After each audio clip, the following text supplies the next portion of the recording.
Anyway, maybe do you want to Yeah. put your I screen a don't little even bit? listen to. Do you I want to don't put your even screen a listen to little bit down? Yeah, because your camera, like like you're only this. in, so Then that you're like in the center. Can you see? Ah, yes, you're in the center. Perfect. is it better? Amazing.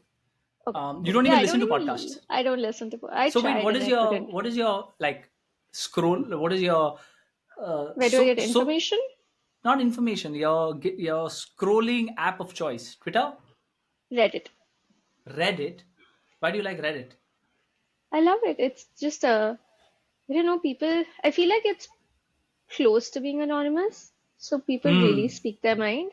Hmm. And there's a forum for everything. You can. I literally like if I have to find something on the internet, I'll go to Hmm. Google and I'll type Reddit followed by my Oh, question interesting. because And I want to hear what people have to say about this. Like I don't want a paid, you know, yeah, like for example, if I'm buying a product, yeah. I don't want a paid review on YouTube that I want to watch or read. I want to go to Reddit and see what real people have to say about it. Obviously, they may or may not be real. Who knows? But Hmm. What is the I'm a most Reddit recent person. thing you've gone to Reddit for? What is the most recent thing I've gone to Reddit for? I don't know, probably some baby product. Wait, you have a kid? I have a baby. What? You have a baby? Yeah, Oh my god, when did you have a baby? 6 months ago. Oh my god, this is also that's why you were in India. Yeah. I mean, not to have the baby, like as part of my mat leave, I went to Of India for a course. little bit. Oh my god, I did not know. Oh my god, this is crazy. Is it a boy? Is it a girl? What's her name? What do you think? A Yes, girl. it's a boy. It's a boy. What's his Yeah, name? Neve. Neve? Neve, Neev. It means Oh, Neve. foundation. What language is that? Foundation Hindi. in? Hindi. Neve. Oh my god. Yeah. Oh wow. So wait, how does it feel like to be a mom, yeah? Or like maybe I'll It's rephrase the question. What has been the most unexpected part over the last 6 months of becoming a uh mom? oh my God. I really like I mean I always thought I'd like being a mom. Yes. I have older sisters who have kids. I've grown up around Yeah. uh nieces and nephews. Um but I never thought I'd enjoy the new baby stage because I thought the fun part is, Hmm. when they're toddlers and they say funny things and they do funny Yeah. things. But it's so nice to, be a family of three. Hmm. It's, I mean, the baby is almost an extension of me and Sid. Yeah. So I like us, and now it's the three of us, and it's really nice. Hmm. Wow. And he's super fun. Like, he's just 6 months, but he's so fun. Hmm. So all this people say about when the baby comes, no sleep, and you cannot like it's just so tiring and all that. Is that true? Yeah, yeah. Oh, 100%. But I'm past that phase, firstly. Okay. Secondly, I don't know. I don't know biology enough, but your body makes you forget that stuff really fast. Hmm. So I don't know, maybe it's the sleep deprivation that makes you forget all the bad stuff, but you Hmm. forget the bad stuff so quickly. Like I have a friend who just had a baby 2 months ago, Hmm. and I went to see her, and she was like, "Oh, did this happen with your baby, or did he like make these sounds?" And I was like, "I Hmm. don't remember. I just don't remember the first 2 months." Um, so yeah, you forget a lot of the really bad stuff. Oh I think wow. your body like chemically does something to you or biologically does something to make you forget. Yeah. Yeah. I guess So in many general, people people when they only. just have a baby, they're Mhm. like, oh my God, we're never doing this again. This is terrible. Yeah. And 3 years later, they're pregnant again. So I'm sure, like from what I remember of you, you're the kind who would have planned out. Is this going to be baby mom one of two or one of three? Have you thought about that? Um, so I, well, there's a joke in my family that when I was 10 or something, I wrote an essay about what I want to be. And apparently I said I wanted to be a mom of like 4 kids or something. Oh my But god. it's not true. Uh, but so they always scare Sid with that. I think Hmm. if you asked me before I had the baby, I would have said I would like three because I'm one of four. Hmm. So I Yes. like the idea of, siblings and a Yeah. big family. If you asked me before the baby, I would have probably said I'd like three. Hmm. Um, Sid's closer to one, so maybe we'll do Hmm. two. I don't know. It's Hmm. we'll figure out. Like Okay. this is something we'll figure out over the next year or two or three. Yeah. I don't know. What's been the We're most happy challenging where we part? are. What's been the most challenging part over the last 6 months? It doesn't have to do with the baby, but just the fact that you now are three of y'all. You have another life form to keep alive. I'm sure you have Yeah, work and just life in yeah. general. What has been the most challenging part? So I think it's probably going to get more challenging now because I haven't gone back to work yet. I'm actually going back this coming week. So I Hmm. think things will be probably tough when I'm back at work because right now for the last 6 months I've really been able to focus on Yeah. just the baby and not having to work or do anything else. Yeah. So it's been fine, honestly. And Sid's very supportive. And we were in India for a little bit, and my mom was Hmm. there in the beginning. My sister came for a bit, so it's not been crazy. I'm sure it will get crazy. Hmm. But if I have to give you a challenge, I think it's just you have to plan around the baby, everything. Hmm. So we went on a road trip 2 weeks ago, and we have to plan around his feeds because he has to sleep every 3 hours. Hmm. So, where are we going to be for this feed? Where is he going to take his nap? Where are we going to feed him? What are we going to feed Wow. him? Where is he going to get to stretch his legs out because he can't sit in the car seat forever? So Yeah. it's a little bit of heavy on planning, but Hmm. because I've been on mat leave, I've had the bandwidth to do it. Yeah. So it's not been bad so far. Hmm. You don't feel like your freedom is restricted now that you have a kid? It is. Um, there are things we can't do, right? Like we can't. I mean, okay, technically we can do everything we want. We would just have to get a babysitter or friends or Yeah. someone to watch the kid. But our weekends look different. Our Fridays nights look different. Our travel Hmm. looks different. But I haven't gotten that strong feeling of restriction yet because I think we also planned it in a way that we did a lot of the things we really wanted to do. Like we had a bucket list of Yeah. things to do before we had the baby, and we Hmm. got a lot of that done or kind of like out of our system. So I Yeah. think right now we're very much in the we're enjoying this stage. I Hmm. think at some point, at some point it'll hit us that we're not able to do Hmm. some things that we want to do, and we'll figure out a solution there. But what are the top things on that bucket list? We wanted to travel a lot. Hmm. So in so I got pregnant 2023 last year. Hmm. So in 2022 we were basically traveling the entire year. And also everyone was getting married in 2022 because Yes. all of the pandemic weddings were happening then.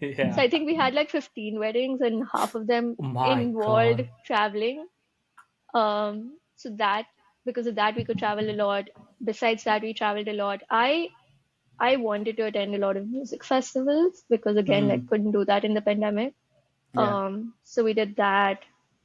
I went to a camping music festival that I really enjoyed. So yeah, it was mostly things like that, like travel Hmm. related, Nice. nighttime related activities, Yeah. a lot of Wow. What music a shows, stuff like surprise. that. I had Yeah. no clue. I mean, I'm not surprised. Like, if you would ask me, do you bet Nishtha's going to be a mom? Yeah. Like, I remember in the BCC, you were like fondling over this niece of yours. I forget her name, and I'm not going to say the Rahini. name because, oh yeah, I thought you wanted to keep it all your It's nieces were equal. But okay, yes, Rahini. And I was like, oh my god, she's surely going to be a mom someday. it's funny, Um. I a couple of months ago I don't know what I was looking for in my inbox, and I came across my farewell deck, Hmm. and you had made one Nishtha's family chart in it. Really? Yeah, yeah, yeah, Oh yeah. Because yes, sister one, sister apparently, two. yes, I apparently remember. Yes. and there I think you had written something funny about my niece. Yeah, I think I would never get your sister's name in chronology in like in the correct order. Oh yes, my God! You should send me a snapshot of that. I I like will. I vividly remember something, but it's like oh, so Yeah, long ago. yeah. Okay, that's a good segue. So maybe for people who are not up to speed with what Nishtha's been up to. Here's a quick rundown of what she's been up to in the last 10 years. So, Nishtha and I met in 2013 during our time at Bain um, in Gurgaon. We are now literally at opposite ends We of the earth. technically met 2012 because I was running recruitment. Oh yes, we first sort of crossed paths in 2012, and then 2013 is when I joined the BCC.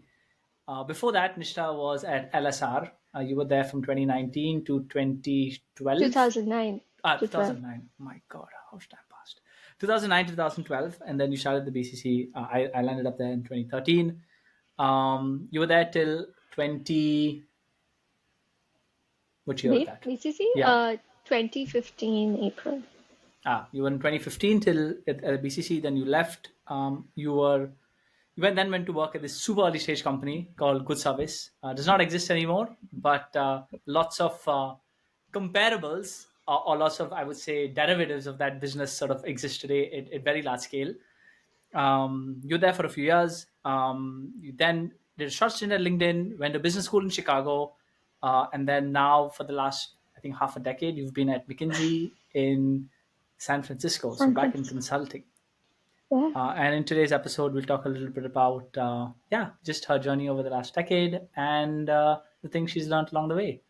But let's go back to Bain. Fun fact: Nisha was my boss at Bain for an entire year. I think. What did you hate about me? I was your A2, your I mean, you analyst were too. my I don't know boss if for all that practical counts. purposes. What was the least favorite thing about me? Like, what did you just like be like? Oh my I god, this is such a oh, prick. can I say good things first, No, or you should I first say say bad bad things things, and then first? you can tell me First, what you liked working with me the most. okay, okay. I think I don't want to say you were low on patience, but you were lower on patience compared to other Hmm. people. I see. Uh, Do you remember so an you, instance wherein I was like, I have no I mean, patience? to be fair with you, like there were things that used to happen that were very fair to get frustrated over. Yeah. Uh, so you know, and yeah, you would just show your frustration, which take as a good thing because it meant you were comfortable with me and you could show Hmm. me your frustration. Yeah. But Yeah. I don't have much of a poker face. I had to really force myself to come up with that. I thoroughly enjoyed working with you. You were absolutely like my favorite analyst to work with. Oh, what is the highlight? What do you like the best? What do you think was my strongest skill set or strongest strength when you were working with me? I, you were very creative, not in the like the, coming with up with like a pretty slide way, but Yeah. I could give you a problem and you would come up with a way to do it, to solve it, Hmm. and it would look and feel different than a very typical Hmm. boring answer, which is Hmm. what we always needed. So I Yeah. distinctly remember this as like a life lesson that I got when I was, whatever, managing you. I remember early, like just when we started working together, I think I would try to be a little prescriptive, Hmm. and then it wouldn't always go well. And Hmm. then I think once or twice I tried to be less prescriptive, and you actually came up with Hmm. like really cool stuff, which was much better than Hmm. what I had in mind. And Hmm. I remembered this. And I think that this probably like sits in all my B school essays, so you can take credit for like me getting into booth. That like that's when I remember realized that sometimes you just have to trust your team, right? Like you can't Yeah. expect everyone's brain to work the same way your brain works. Yeah. You have to let them do their thing. Yeah. Um, and you taught me that. Interesting. Wow. Yeah. I don't think I've asked you this. I should have asked you this when you were leaving. Anyway, I wouldn't have been able to What did comprehend you? that. No, you tell me. What did you hate about me? What did I hate about working? Oh my god, I don't even remember what we were. We remember I used to work at MDG for a bit. Yeah. What do I not like? Remember? Oh my god, I really have to think hard. It's so long ago that I only have good memories. I mean, what I liked because that's coming earlier, so I'll tell you that. But I will tell you what I did not like. I always knew you had my back. Like I always felt that you would like you had my back, especially when we were presenting like Manishita and stuff like that. Like I knew that I didn't have to sort of maybe the same thing. I didn't have to like position myself with you, and I could just be like, yeah, this is what I think, right? Yeah. And I do know, like, even today, I still feel, in the three things of value add, zero defect, and CFR. I'm actually still pretty bad at CFR. I don't think zero D was actually one of the three. I thought it was it? I thought I it think was something. Oh, team. value. No, team. It was something Team, around yeah, team. Yeah, yeah, yeah. yeah, yeah. Value add CFR. I still today think I'm very bad at CFR, like Okay. communications, but because I realize I'm a very like my mind moves very fast and like it just like it's a bit all over the place, so I can't communicate effectively or like succinctly, especially when I speak. So whenever I sort of and the managers I've worked with, I've always appreciated that I could just babble about on stuff and they could sort of guide me on how to do that. Yeah. So I think you did that, and I really appreciated that. Yeah, you were probably my best manager when I was at Bain. Um, Thank and what you. did I like the least about you? Uh, Man, I can't remember. You I have to don't come up with remember. something.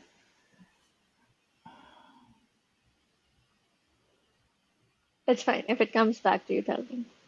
I mean, I would like to say I don't really remember this, but for some reason, this is what pops up. Is I just felt that a lot of times, like, and I just feel this about a lot of my managers. Right? You do not push back hard enough to the big boss because the big Uh, boss would say something fucking ridiculous, and then I was like, I oh can my believe god, that. why are we doing this bullshit stuff? And I Why? know Yeah, you don't agree with it, yeah, but yeah, you yeah. like did not tell the big boss that this makes no fucking sense. I So I feel I maybe yeah, I'll buy that. In my yeah, defense, like I was a second year analyst. exactly, In my correct, second correct, year of my first job, like I did not feel yeah, empowered to. And yeah, BCC was so hierarchical also, yeah. right? I was Like sorry, yeah. I didn't feel like I could Yeah, push back, but it's something I've learned. yeah. And I Uh, think, to be honest, it's been a case I've seen with my managers across the board. Like ever since I've worked, I feel really. I've got to this. I don't know why it is. I don't know if it's a Reuben thing or which like I'm still figuring out. Either I'm like too rebellious, but I hate it when like my boss does not push back hard enough because I think the way I see it is for like I think I have very high loyalty to the people I work with until it gets broken. So you ask me Hmm. to jump, I will jump. Like you make me do anything. If Yeah. I'm aligned with what you want to do, I will do anything.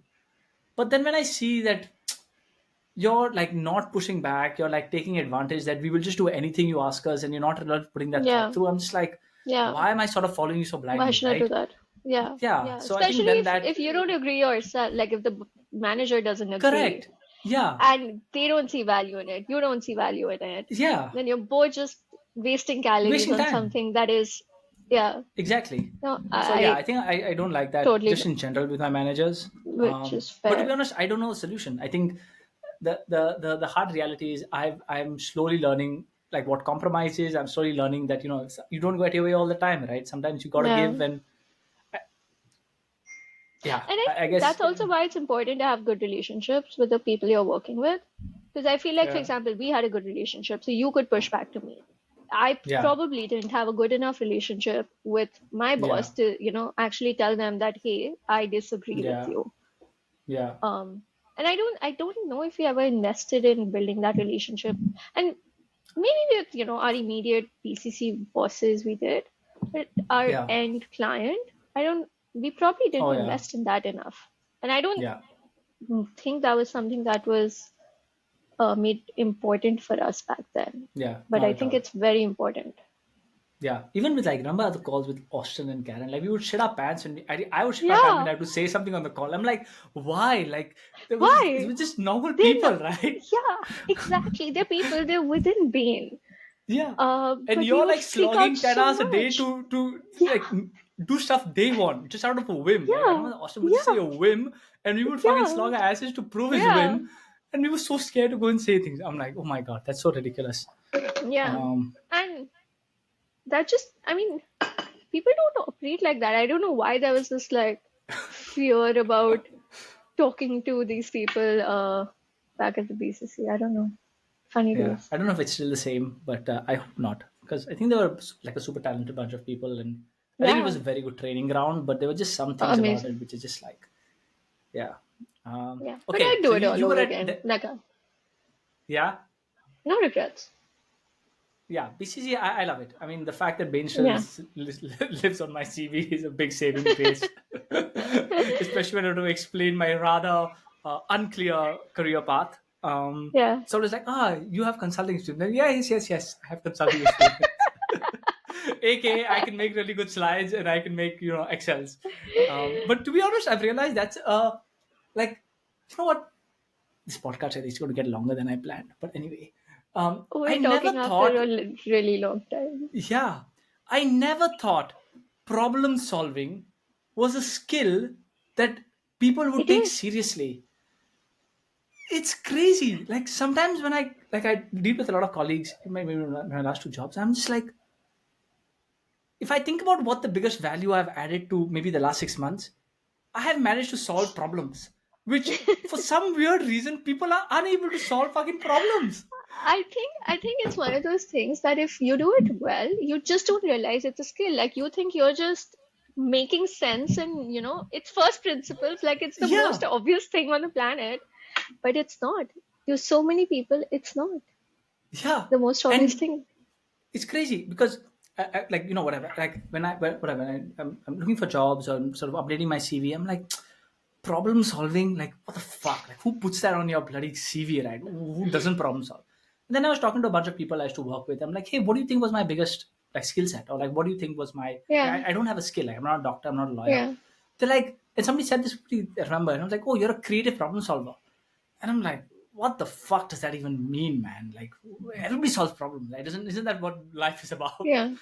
But no, like the more I spend time thinking, when I look at sort of issues we face at work, and I'm like, man, we've been talking about this problem for 2 quarters now. What the fuck hasn't it been solved? Like, it's not the most complicated thing on the planet. But yeah, I think so. So yeah, I think the BCC really taught us It did. on how to I think there solve. are a lot Yeah, of these like softer skills that you pick up in consulting that you don't even realize you're getting good at. But then yeah, if you talk to people who haven't had that sort of training or, just opportunity to test those yeah, skills, you realize that you're good at it and they're not. yeah. It's weird. So yeah. Anyway, that was BCC. Now I think like it's called BCN. There are like some 1,000 Yeah. people working Yeah. there, Yeah. uh, and I think Manish, the guy who was one of the guys who started, has gone to start a complete duplicate for another company. So But I'm just a like, lot of the wow. other people are still there. I think Which Mira sometimes and I'm just Simran like, and stuff are wow. there. I Yeah, think I'm Chataji just also like, left. they are like, Rohit and not Rohit. What's that guy? Bharat. He left to start some of his own thing, and Some so, consumer electronic correct, company. correct, correct, correct. Yeah. Which Yeah. one of somebody bought out. So yeah, some people are still there, which I'm just like, wow. But I guess Chuck is still at Bain. So, So many people are still at Bain. yeah, yeah. We were talking. I think I was talking to Samir 2 episodes ago, and he was like, the Yeah. little Indian diaspora, the BCC diaspora in Chicago. Chicago. Okay, we started that. We were in Yeah. Chicago first, Yes. Yeah. and You exactly. All of you yeah, guys. yeah, yeah, yeah, yeah, yeah. And then slowly, slowly, everyone came, and then now there's a mini Belvedere. Everyone lives in Yeah. that one building. Yeah. Um, I remember at some point when we were in Chicago, it was someone's birthday, and everyone kind of got together. And I think from my analyst class, close to half our class was in Wow. Chicago. Out of, I think our analyst class was 28, and I think somewhere between 10 to 15 people Wow. were It was settled in the entire Chicago. class for us. We were like 12, I think, of us. That's crazy. Yes, it was. It's crazy, but it's so nice. It's Are so you still nice all to in touch? Like, do you all meet up yeah, like at least once a year and all? yeah, yeah, yeah, yeah. Jason is in McKinsey. Mm-hmm. Um, Prakriti, Hajra, Varun are still at Bain. Varun's here in Singapore. Yeah, Varun's in Singapore. Yeah. Yeah, yeah, yeah. No, we are very much all in touch. We keep meeting anytime they're in SF or we're in Chicago. We meet and it's an active WhatsApp group. Nice. Okay. Yeah. You were at the BCC for about 2.5 years, roughly the same time hmm as I was. What was your lowest point, or what made you decide that okay, it's time to close this chapter? Do you remember the series of events that led you to believe Oof. or to that decision of okay, bye bye? Lowest point was probably not getting into NDC because it was the path, right? Like it Yeah, was what you had to do. yeah, So feeling that path was pretty hard hitting. Especially because I felt like I was doing well at BCC, so I thought I had, a chance or whatever. Yeah. But in hindsight, I'm pretty glad it didn't happen because I really um, I'm very grateful for everything that I kind of got to do after. Mm. Uh, and if I had gone to NDC, I would have stayed in consulting, which it's funny that I'm back in consulting. I'm sure we'll cover that. Yeah. Um, but that was probably, I think, that was something that I was quite upset Mm. about. And then I think what led me to leave is probably I think I just felt like I was done. I was learning a lot at MTG, but I didn't see a career in MTG. Mm. And from a skill perspective, I felt like I'd got picked up on a lot of the analyst skills, associate skills, and I wanted to be closer to doing things. I remember Mm. back then that a lot of it felt very theoretical. Yeah. Um, and I felt like I was very far from implementing things and impact Mm.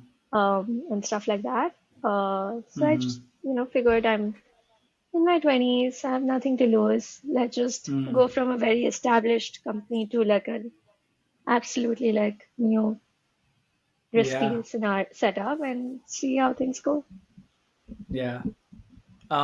So for people, maybe we'll talk now a little bit about good service. So I'll just give a quick intro to what good service was. So it was like concierge on demand. So it was a chat screen, very similar to actually ChatGPT today. You could just type whatever you wanted, and somebody on the other end would just get it done. So it would be things like, "Hey, I want a handyman to fix this," and somebody would arrange a handyman, and somebody would say, "I need a cab to drop me at this place," and somebody would figure that out.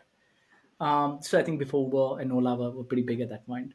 Um, on the other hand, were people who were actually typing and doing this. So it was literally you had an army of concierge, and the eventual vision was you would automate a lot of that stuff and yeah, create this high experience, high end experience for people who value time and things like that. You were there for about 1.5 year. Um, what made you sort of decide to join good service? Like what at that point made you like drew you to them? Because I tell a Yeah, lot of people, even Chuck, like when you leave Bain, you do that once in your life. Like you're in this big ivory tower and you can take a plunge literally into anywhere you want. But once you done that, like I'll it's do like you it burn that twice. card. Oh, you do it twice because now you're back in McKinsey, the second ivory tower. Um, what drew you to good service? And then I also want to Um, talk maybe a little bit about what was yeah, your biggest learning from that experience. Good service, of course, does not exist anymore. I think it shut down maybe 3 or 4 years after they started. So yeah, talk to me about what got you there. I think when I decided to leave, I was very much in a frame of mind of I need to leave, like I'm done with Yeah. this, but I didn't know where I wanted to go. So Hmm. I just about started exploring things, and then Hmm. you remember Pratik? Yeah. He was Bain front end, Correct. and he and I were friends. He's Sid. Throughout, we had these like we had our BCC group, and then we had our Yeah. BCC plus Bain group. Yeah. Uh, Pratik was at Sequoia at that point, and they were talking to this company called Good Service. Um, and he said, why don't you go talk to them? And I just, I chatted with the founders, and I liked them. They liked me. I liked what they were doing. And I was like, I'll do this. And then at the same time, I was very close to signing with them. And then I remember I was talking to, I don't know how I got in touch with Grofers, Hmm. Ashneer actually. Oh, really? No, wait, I remember. You remember Saurabh Marwa? Yes. So he, I think, went to school with Ashneer or something like that. And Okay. he said, if you're talking to startups, why don't you talk to this? I think this is what happened. So, Okay. if someone's listening and something slightly different, don't come after me. But I think It's he okay. This connected is me to Nishtha's Ashneer. recollection of all of it, so it doesn't matter if it's true or not. So I spoke to him about Grow first, but then I was pretty much, set with good service. I was really excited about what I was going to Yeah. do there, what the company was doing, and then I passed Grow first to as a lead to Garangna, Yeah. who Correct. then went and joined them. Yes. And but yeah, that's basically how like I and looking back, I'm so surprised that this is how I did it, because I feel like at this point, if I had to change jobs, I would be so diligent about it. I would talk to like Yeah. 100 people and, interview in like 20 places and really like optimize into the Yeah. most perfect opportunity. And at that point, I was just like, I like this. It sounds exciting. What do I have to lose? So I just Yeah. continued it. To maybe pause Yeah, you there for a second, if you were to do your next job, and I would do the same, wherein you would look at all the opportunities, you would like talk to people, yeah, you want to make sure that yeah, there's no red flags. yeah, Do you think like we should just do what we did when we were like 21 and 22? I mean, like, it feels good, fuck it, what's the worst that can happen? Or do you think it's like, or do you think it's correct to do this diligence? Because like you don't switch jobs those many times. You're not in your quote unquote prime all the time. yeah. How do you think about this as you look forward? So I think there are reasons why I could do it more easily then, and I can't Yeah. do it that easily now. I think one of them is just age and responsibilities, right? I have a child now, I have a family, like I have a shit ton of expenses.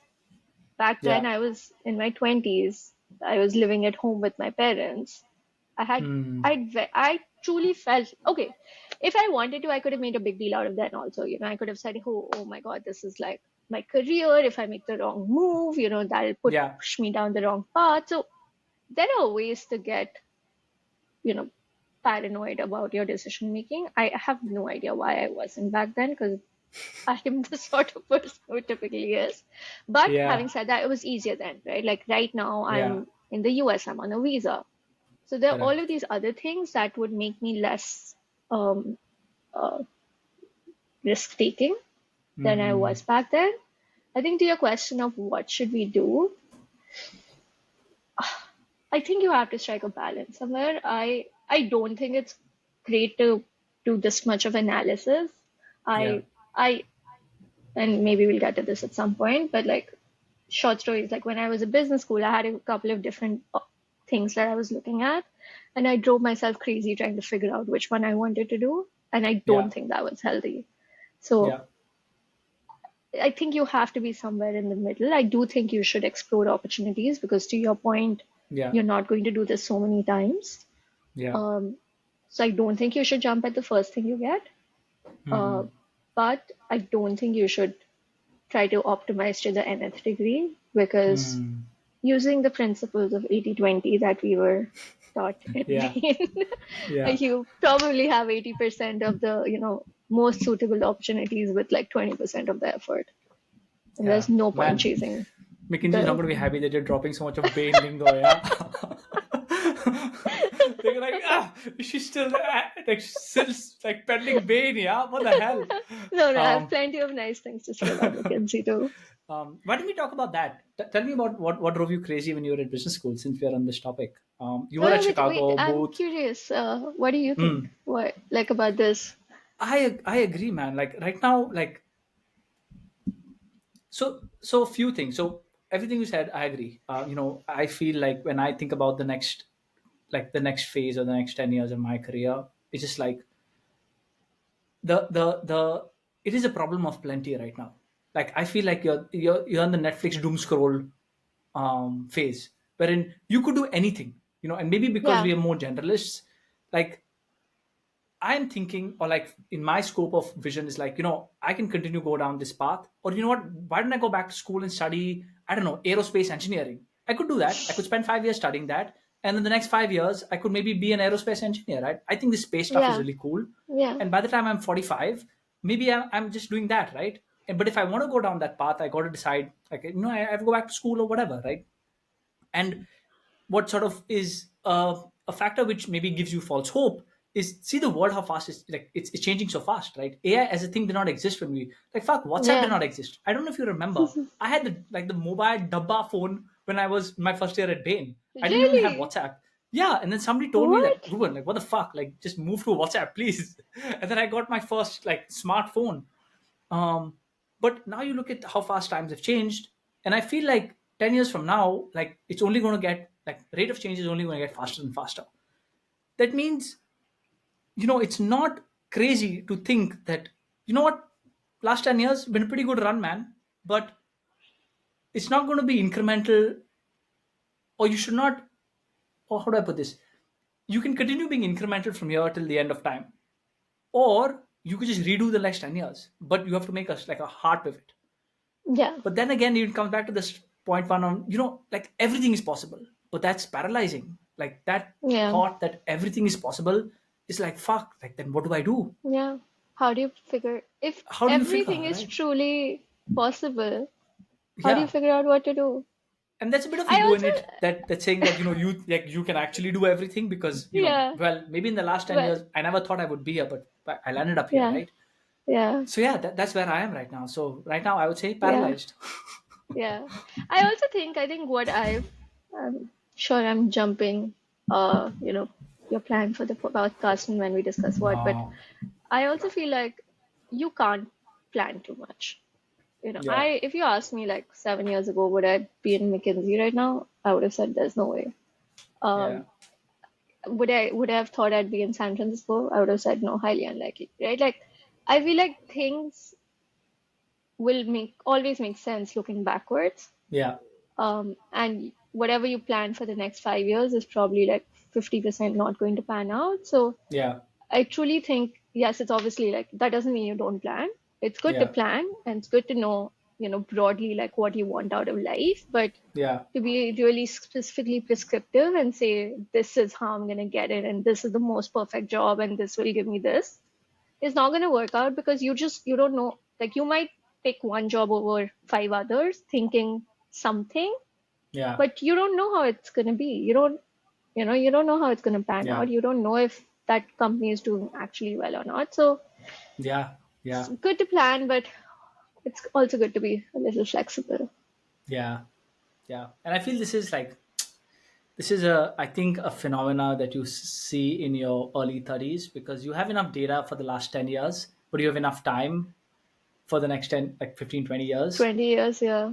Yeah. And yeah, like nobody, like everybody I've spoken on this podcast, nobody planned to be where they are today, but they're quite happy with where they are today. Yeah, But then there's still this question on, so what do we do next? Like, should we just go yeah, with the flow and yeah, let's see where life takes us? But yeah. maybe we are so hardwired to be like, no, like you can't just go with the flow, right? Like if you think about 18, 20 years of our life, we've been Yeah, hardwired to be like, there's no going with the flow. You know exactly what you're chasing for. yeah. So yeah, I don't But know. to your point, like being an early 30 person, you also feel like you're not in deep enough that you actually feel like you can pivot if you need to. Because Yeah, you're like, oh, I still have 20 years, I don't have to yeah, go with the flow. I can change tracks. correct, So it's correct. Yeah, it's a hard confusing. one. Yeah. Anyway, let's talk about the time you were in B school. Hmm. What was paralyzing? Like describe to the listener what was happening, what was in front of you, and what drove you crazy. So I think coming into business school, I think in India, coming to business school, I was in general a very kind of like career is the most important thing. I Yeah, must make something of myself. I have to do X, Y, Z kind of a person. yeah, Uh, Also because I feel like it was pretty straightforward until business school because you do 2 years of Bain, you do 2 years of something else, and then you go to business school. Like that was yeah, the path that many yeah, before us had followed. Um, so I got to business school and I was like, what do I do now? And I entered and I explored everything. I was like, I can do banking, I can do consulting, I can do tech, or do something else. And Before going to business school, you had no plan on what you wanted to do after. You were just like, I just have to get to business school and then I'll figure. my idea, I want to go work at a company in the US. You know, Okay. probably tech because that makes sense. I was in a tech Yeah. startup. I was at LinkedIn. Yeah. I will end up in some tech company doing something that requires problem solving and strategic thinking and analysis, and Yeah. I'll be fine. Okay. Uh, but then I got it, and you probably know this, but you get 3 weeks to figure out what you want to do because recruiting starts within a month. Yeah. You start in what, August or September. By December, Jan, a lot of recruiting is done. Hmm. And you have to spend 2, 3 months, prepping, applying, networking, stuff like that. So you have a very short window to figure out what you want to do. And I, started talking to everyone and trying to figure out, how they made their decision so that I can make my decision. And I decided I'm going to go, with my initial plan of going into tech Mm-hmm. because it just made so much sense, right? Mm-hmm. But then tech recruiting happens much later. Mm-hmm. And then there's this whole thing about like you need a visa and all of Mm-hmm. these scare tactics of like if you don't get a visa what will happen and you'll have to go Mm-hmm. back and you'll have a loan and blah blah blah. So everyone said, okay, why don't you do consulting recruiting also, because it's anyway good practice because Mm-hmm. it's case interviews and you've done consulting, you'll be fine. So I was like, Mm-hmm. fine, I'll that makes sense, let me also do consulting, and then once consulting's done then I'll do tech. So I And did who are these consulting. we? Who your peers, like your family, your Peers, friends? seniors, Okay. Reddit, self-inflicted pressure, Right. the voices in Okay. my head, all of that. Okay. Okay. Uh, so, and there's definitely like a lot of kind of peer herd mentality of Yes.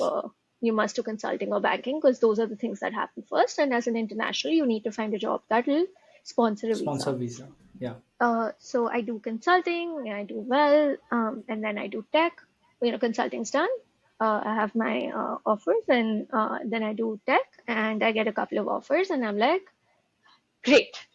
Now I'm gonna go do tech because that was the plan.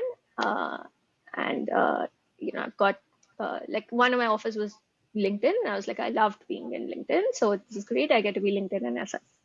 Uh, or there was Amazon. Basically, there were a few options, and I Yeah. thought I was going to do tech, and then but I didn't decide. I didn't go with my gut. So I had a month to make a decision, and I started talking to people. I talked to everyone back in India, all my seniors, just people I knew who were in tech companies, consulting companies, people who had moved from consulting companies to tech companies, and And what were you talking I to them about?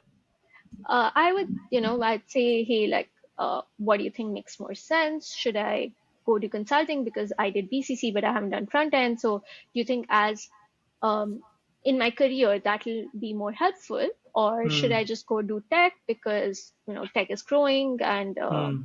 if I want to come back to India, what will be better on my CV? Where will I learn better Hmm. skills? What will help me grow my career faster? Hmm. Whatever stuff like that. Hmm. What Hmm. is your opinion? So spoke to I, too many people, and Hmm. I overtly confused myself. Uh, and because everything was attractive, right? Yeah. Everything, there was no bad option. Yeah. And then obviously there was an angle of Sid because Yeah. Sid was also at business school with me, and Hmm. we were getting serious, and we knew we wanted to be in the same city. So there was that angle to solve. And then ultimately I went with McKinsey. But I do feel like I definitely got into this whole decision paralysis, and um, there was just nothing else I would think about Hmm. other than making the right decision. Um, So how did McKinsey? Like, how did you arrive at McKinsey after all of this? Like talking to there everybody. were a few things. I think there were personal reasons and professional reasons. I think Hmm. personally, the biggest reason was that at that point, Sid was going to be in food and bev, Hmm. which was probably going to be in the Midwest or East Coast. Hmm. All my tech offers are on the West Coast. And with Hmm. McKinsey, I knew I would have, it being consulting, I'd have some flexibility. Yeah. So I knew on a personal front, I knew this was a job that would allow me to kind of be flexible about where I land up location Hmm. wise. Hmm. And because Hmm. I was not interested in being in a long distance Yeah. relationship. And then professionally, I think what I realized was that even though I had at BCC, I'd learned a lot of the kind of analysis, strategic thinking, those type of skills. I think what I hadn't tested out as much were the people skills, the communication skills. And I think consulting just does such a phenomenal job of kind of teaching you that, or Hmm. how to operate in a very fast-paced environment where you have so many different types of stakeholders.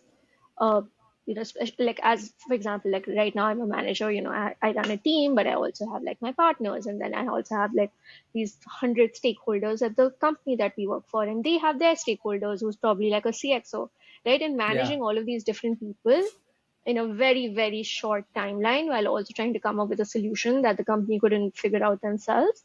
Yeah. It's you just don't get that kind of opportunity straight out of school unless Yeah. you're working at a very young company. And Mm. I think that opportunity to kind of do that type of problem solving, do that kind of, get that type of training on how to work with executives, manage a team, all of that was, I think, pretty attractive to me. Not to say I wouldn't have gotten these at my other offers, but Mm-hmm. I think that plus the location flexibility, all of that together made me feel Mm. like what I will get out of McKinsey will set me up very well for wherever I go. And I Mm-hmm. can still do plenty of things afterwards. It's not like I'm shutting doors. So Mm-hmm. it made a lot of sense to me.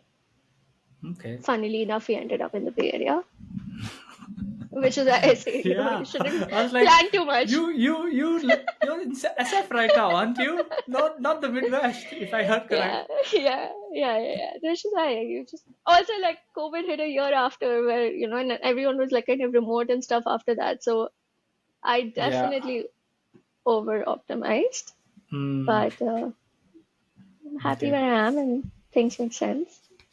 Yeah. So it's all good. We'll talk about McKinsey in a bit, but maybe just to detail on business school, what was your biggest sort of takeaway from that experience? It's a big investment. Um, Yeah, a lot of people do it. A lot of our friends have done it. What was your biggest takeaway? Or is somebody thinking about business school? There's a lot of criticism for yeah. business school today, for sure, which you'll hear enough. But I think for someone who's been through it, what do you think was Yeah. one good thing you took I away from think, business school? can I give you more than one? Sure. I think a few good things it did for me. I think one was personally for me, it was the first time I was leaving home. I had Mm. lived with my parents, uh, which, people find very weird in the US, but is extremely normal Yeah. in India. But I'd lived with my parents until business school. So Yeah. college, three jobs, everything. So for me to go from that environment to this country where, there aren't people you can hire to do everything for you was a Yes. very good learning experience, and a very Like life important one. school. Yeah, it was basically life school. I think at the same time, I also feel like I had been in a fairly kind of homogenous environment from a people perspective.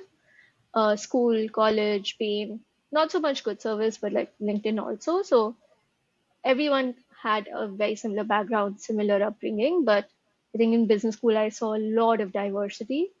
And I think I developed a much better, more holistic perspective on life, Mm. uh, because I saw so many different people succeeding and having different definitions of success and doing different Mm. things and being happy. And like what I thought was the most critical thing to be happy was not it. So I think Mm. just the exposure, the diversity. Honestly, I mean, even the education, Chicago Booth specifically is one of the more studious MBAs. Mm. And we have fantastic professors. So, even from an academic perspective, I feel like I learned a lot. So all around, I thought Mm. it was fantastic. Mm. On the point around meeting like people who are very different and different definitions of success, is there an example which comes to mind when you think about, oh, like Yeah, you just realize this? yeah. So, okay, different people, right? Like there was somebody in my class who had been in a war. One of my closest friends is, she's Syrian and she's lived through a war, right? Like when you surround yourself with people who are not just the same, went to the, one of the best high schools in Delhi, went to one of the good schools, colleges in Delhi, went to, one of the standard jobs, right? Like that's a very specific kind of life versus Yeah. people here have had very different life experiences but all landed up in the same place as you, makes you Mm. realize that you don't have to follow this one specific ladder which goes from good school, good college, good job, MBA. Hmm. You can do a lot of different things and end up at the same place.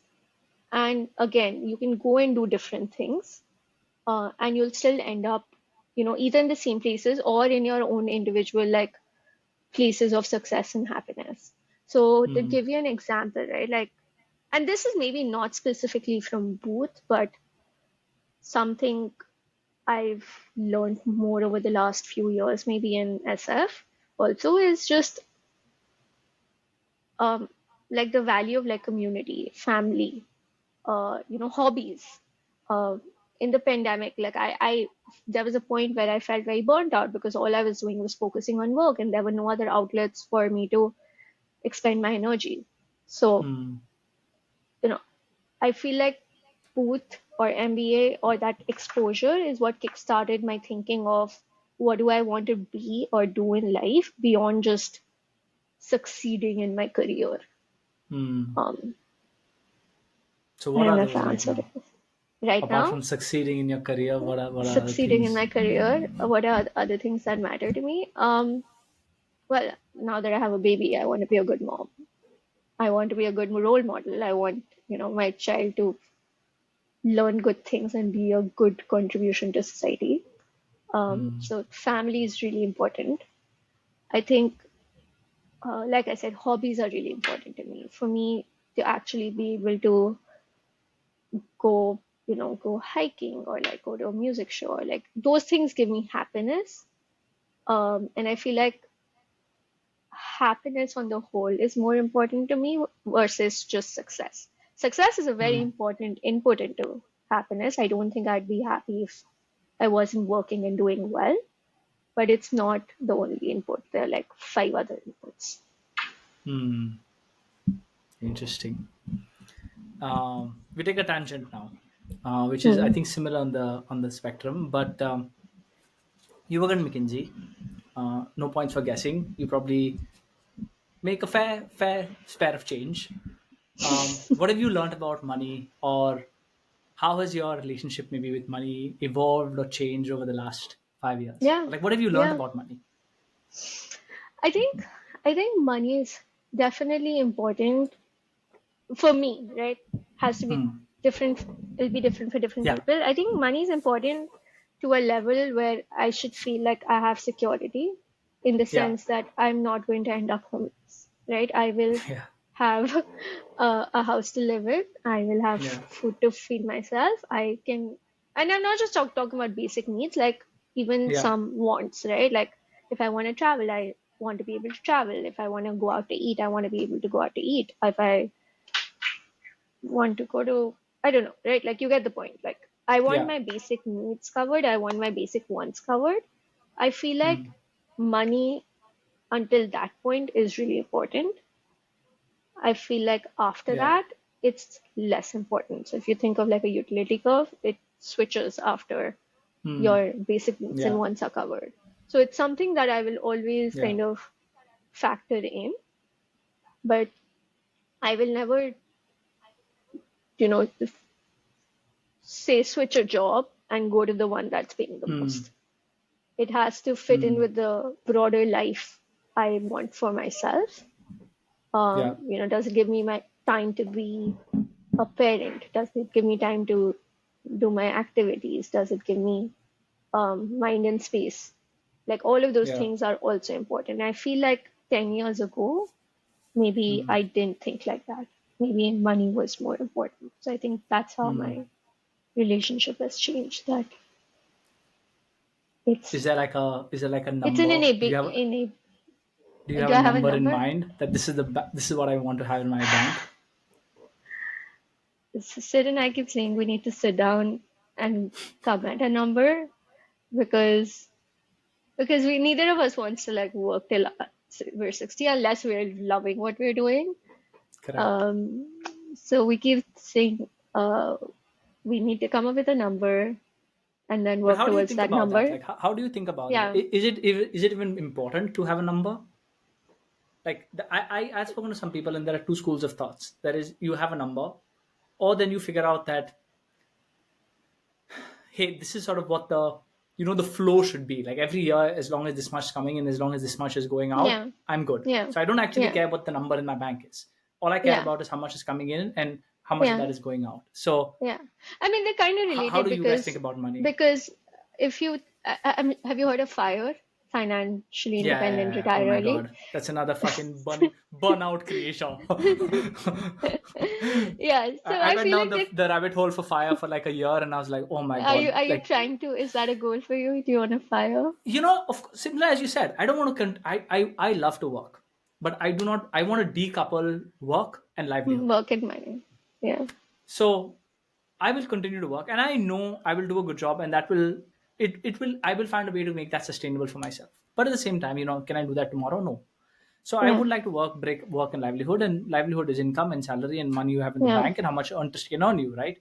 So I went down that path of fire, and I'm just like, this is draining. If you do not have $1 million in the bank, just don't waste your time, because Yeah. like, what are you going to do? Like, you're going to stop spending $5? Like, it's like a burnout creator. So now I Yeah. don't think about that. I'm just Yeah. like, Okay, just good. focus on figuring out what I like doing. And of course, it's at the back of my mind. I Yeah. am pretty meticulous about how I track how much I spend. I feel that is Yeah. that's my big realization, that it doesn't matter how much you earn, how much you invest. It's about how much. The only thing you can actually control is how much you spend. So I'm pretty obsessive about that. Not in a way that I'm not going to buy myself stuff, but Yeah. I keep a close eye on how much money is going out. Yeah. But that's it. You want Anyway, it to be in a enough of me. ballpark. Yeah, Uh, correct.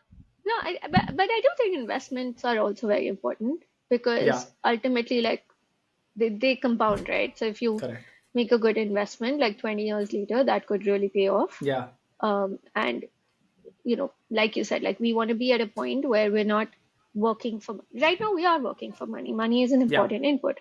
20 years I from don't know about now, you, but for me, I work more for a visa, less for money today. oh, that's, So, trust me, in the US also, if you're always, that's the first thing you look at. yeah, But ultimately, you want to get to a point where you can do truly what you want to do, and if money comes, great. If it doesn't, it doesn't. On the point of number, we recently, when we were in India, we asked somebody, we were like, what is the number for India? Because, yeah, we can imagine ourselves going back at some point. So, great, like we should earn a bunch here, save an investment, take it yeah. to India, chill the fuck out. And we were told it's 40 crores. 40 crores? Yeah, yeah, My God, that is insane. 40 crores. yeah. Wait, in US, it's like 10, no, No, $5 million so that's dollars? like $5 million.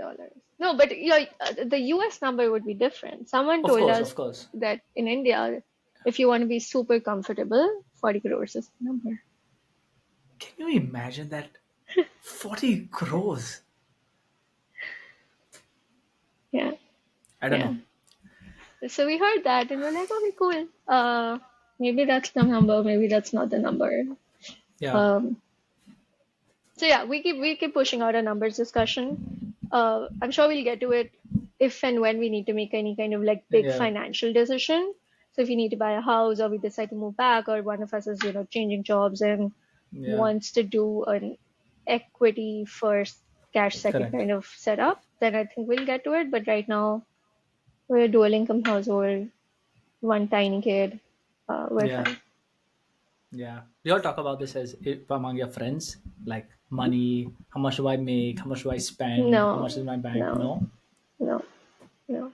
Actually, I wish Interesting. people would, because like I I wish sometimes people talk to would. some people about investments, right? Where are you investing? Like where, this is what I'm thinking, like because we're all smart people. Like I'm sure 10 people have done Correct. their own investment research. Like why not pull that together and actually benefit? It's not like Yeah. we're competing for the, same investment or whatever. Correct. Like we should so sometimes I will talk to some people about investing, which is I think what's important, which is what I think is worthy of discussion. Yeah. But the how much you make, stuff like that, no. Like if someone changes jobs, like sometimes it'll come up in conversation, but Mm-hmm. it's not something we actively talk about. It's also not. Mm-hmm. I don't know. Maybe it's like I'm curious to hear if that happens in Singapore. Like maybe that happens in a place like New York, which is more of like financially Mm-hmm. centric. I feel like SF is a lot more chilled out. laid back. It's Yeah. more about how many miles did you walk in that hike versus how much do you make. I guess that's good. I mean, the reason I say that is not from a point of view of like a topic of conversation, but I feel like money is such a big in maybe it's just your 20s becomes less in your 30s. It's such a big factor or a decision criteria for a lot of decisions you make. Where you live, Yeah, what job you do, how hard you work. What dinners do you skip because your job requires it. But and everybody seems to be dealing with that stressor independently. Like you don't talk to your family about it, you don't talk to your friends about it. And the irony is that I actually don't, and maybe the fact that we are still friends and people still get along without knowing that makes me want to believe that even if we discuss that, it would not it would it not would matter not that much. matter. It don't matter how much you make. Like it doesn't matter. You're my friend. That's it, right? But Yeah, you would have that outlet to offload that burden off your head. Like a lot of us are worried about what if I go jobless? I may not be able to pay a mortgage. But you know what? If you, I believe that you at least have 7 or 8 friends who you pick up the phone and be like, hey, I lost my job. Can you, yeah. give me 500 bucks Loan a me month, some. right? Just Yeah, loan me some money. I'll pay you back. If any of my friends in my top 50 people I knew called me and told me that, I would you do for sure it. say yes. So then why do we worry so much about money, right? Why do we all of us kill so many of our brain cells thinking about money when it actually But should, it's how yeah, life runs, right? Like the world is built on money. You have, I I guess. guess, I think I people have to think about it, unfortunately, right? Because Yeah. you can't do anything without money. You can't buy food. You can't pay. Can't live in a. You can't have a roof above your head. You need money for But I everything. guess I guess this discussion is more around people like, and I would say people in our cohort, which I would like to believe are beyond that. I'm sure everybody's not, but for the people who are Yeah, beyond that, we're not worrying about food on the table yeah, and roof on our head, right? You're like, no, money is truly an enabler for us, and I yeah, think we are a yeah, pretty, I think bad. Like I feel that we do a pretty bad job on allowing money to enable us. Like yeah, we are still, I won't say slaves to the system, but like most of us have enough money to for it to truly yeah, enable us and do yeah. things we want We'll to, be but for some fine. reason we don't. We'll be Yeah, fine. we'll be fine. I don't know. It's fear, I guess. It's. Yeah, I don't know. I wonder if people also don't talk about it as much. I don't know. Maybe there's some sort of association of money with like Hierarchy. judgment of how you are doing. Like it's success. If you're Yeah. earning more, you're more successful, and like, will somebody judge me because I'm not, or not see me as, um, Yeah, but I guess when yeah, you're 30, like number one, you care much less about what people think of you, yeah, and second is you actually don't care that much about how much they make. If you're like yeah, an asshole, you're just an asshole, right? You may make all yeah, the money, but you're an asshole. yeah. So And anyway, also to your we point, can like it park that. doesn't matter Hmm. after a point, right? Like it Yeah. makes no difference beyond a certain level. So why should it matter? Yeah. But Yeah, and yeah, yes, I guess if you're all in the similar kind of money band, y'all can enjoy same things together. You'll go to the same places. Maybe that's slight of an but argument, but like how much money do you need to go to yeah, a exactly. restaurant once a month? Like Yeah, we're all beyond and that. I'm Like yeah, it's and I'm if slowly realizing if like the we make hard a part, little which is less or a important. little more, that's affecting our savings. It's not affecting our lifestyle. We all have the same Yeah, lifestyle correct. irrespective of like plus minus 30% income. Yeah, yeah. I mean, I'm But sure I there's a guess big maybe step that's function also why change, people don't wherein talk at some about it point you're because like like, it doesn't matter. Like why should I talk to my friends about how much I make but it still unless it's stresses everybody stressing me? out. I mean, I don't you don't think it I stresses also everybody feel out? like I stress about it less now. Hmm. I don't know if it stresses everyone out. I mean, for me, I don't I think it stresses me out, but it's like if I have to come down to the explanation of why I am doing what I am doing, a big part of that answer is because it doesn't even pay the bill. It just is helping me inch to this imaginary number which I think I need. Do you That's have a number? I mean, not much changes, but it's surely not 40 crores, much lesser. Now you've created a new number in That's my not head. I'm my like, number. what the fuck? That is another 20 years of working. My God, who have I been speaking to? But again, that's my, I think, big takeaway on money is like the real magic is to figure out how much, if you can spend and control your spending and not feel that you're compromising, then I think that is a number you gotta aim for. Like trying to get more like an in like I mean it's important, yes, but I feel like that's just a it's a very hard game to play. Try to get like I don't think I compromise that much on lifestyle and spending. So that way I feel I'm in a good spot now wherein I'm not going to think twice before buying that coffee or you Yeah. know I don't think twice before buying Isn't it a so flight. liberating? Yeah, it's amazing. I'm not Yeah. going to pay $100. I'll pay $100 more not to catch a red eye.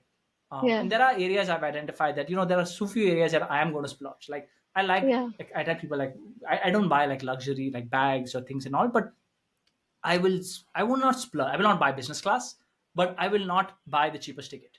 I will buy the plane, which is the best time. Like because I love going peacefully to the airport, sitting down at the airport, walking around, maybe do some window shopping. I love that. So I will And always I take a feel good time like flight. that's what's so good about being in your 30s, right? Compared to your 20s. I feel like in 20s, at least I operated under like what everyone told me made sense. But Yeah, by the time you're in your 30s, like you kind of figure out what matters to you more yeah, than yeah. you did in 20s. So, like, for example, I don't give a shit about like red eyes. Hmm. I'm a small person. I don't need extra leg Yeah. room. I will sit in the middle seat if it saves me $200. Yeah. Sid will not. You will not. Hmm. Yeah. Because, it's fine. Different things matter to different Correct. people. Like, I will spend like $400 to like go watch an artist I love, and maybe you Yeah. won't and Sid won't. So Correct. I feel like it's so much of 20s to 30s is also about just figuring yourself out Yeah. as a person. And to your earlier question Yeah. of like business school, I feel like leaving Delhi, leaving my parents' house allowed me to do that because I was my own person in a new Yeah. setup amongst new people where I felt like Yeah. there isn't one answer of what you should do. Yeah. And I think that's Yeah. why, even on money, like I don't think there's a perfect like number. 40 crores Hmm. was like somebody's number, you know, somebody else's number will be 1 crore, someone's Oh. number might be Yeah. 10 lakhs. I don't know. Like you just have to figure out what matters to you truly Yeah.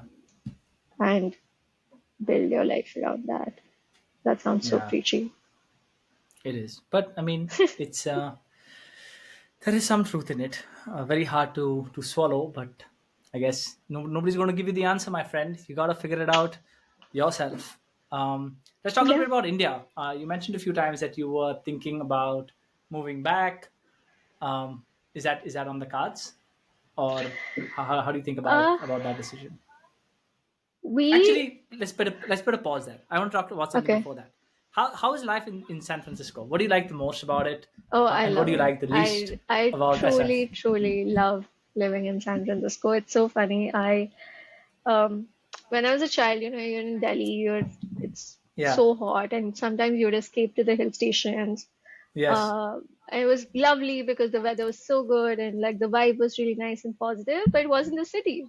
So it Hmm. was a great vacation spot. And I was like, I would love to live here, but I don't get everything here. So how do I make this work? And I came to SF, and within a year, I realized that I was living my dream because SF is basically a hill station. So I get to live in a hill station, great weather, nice vibe, you know, everything that a hill station gives you, but also everything that a city gives you because Hmm. it's a full-fledged city. Yeah. So I love that there's access to nature. Like within a few hours of drive, you can get to the redwood forest, so you can get to skiing, or you can get to Yosemite, or you know, there's just all beaches, like all sorts of nature around you. So I feel like it's very easy to travel or get away from the hustle Hmm. bustle of life. But also while you're in the city, everyone's very kind of like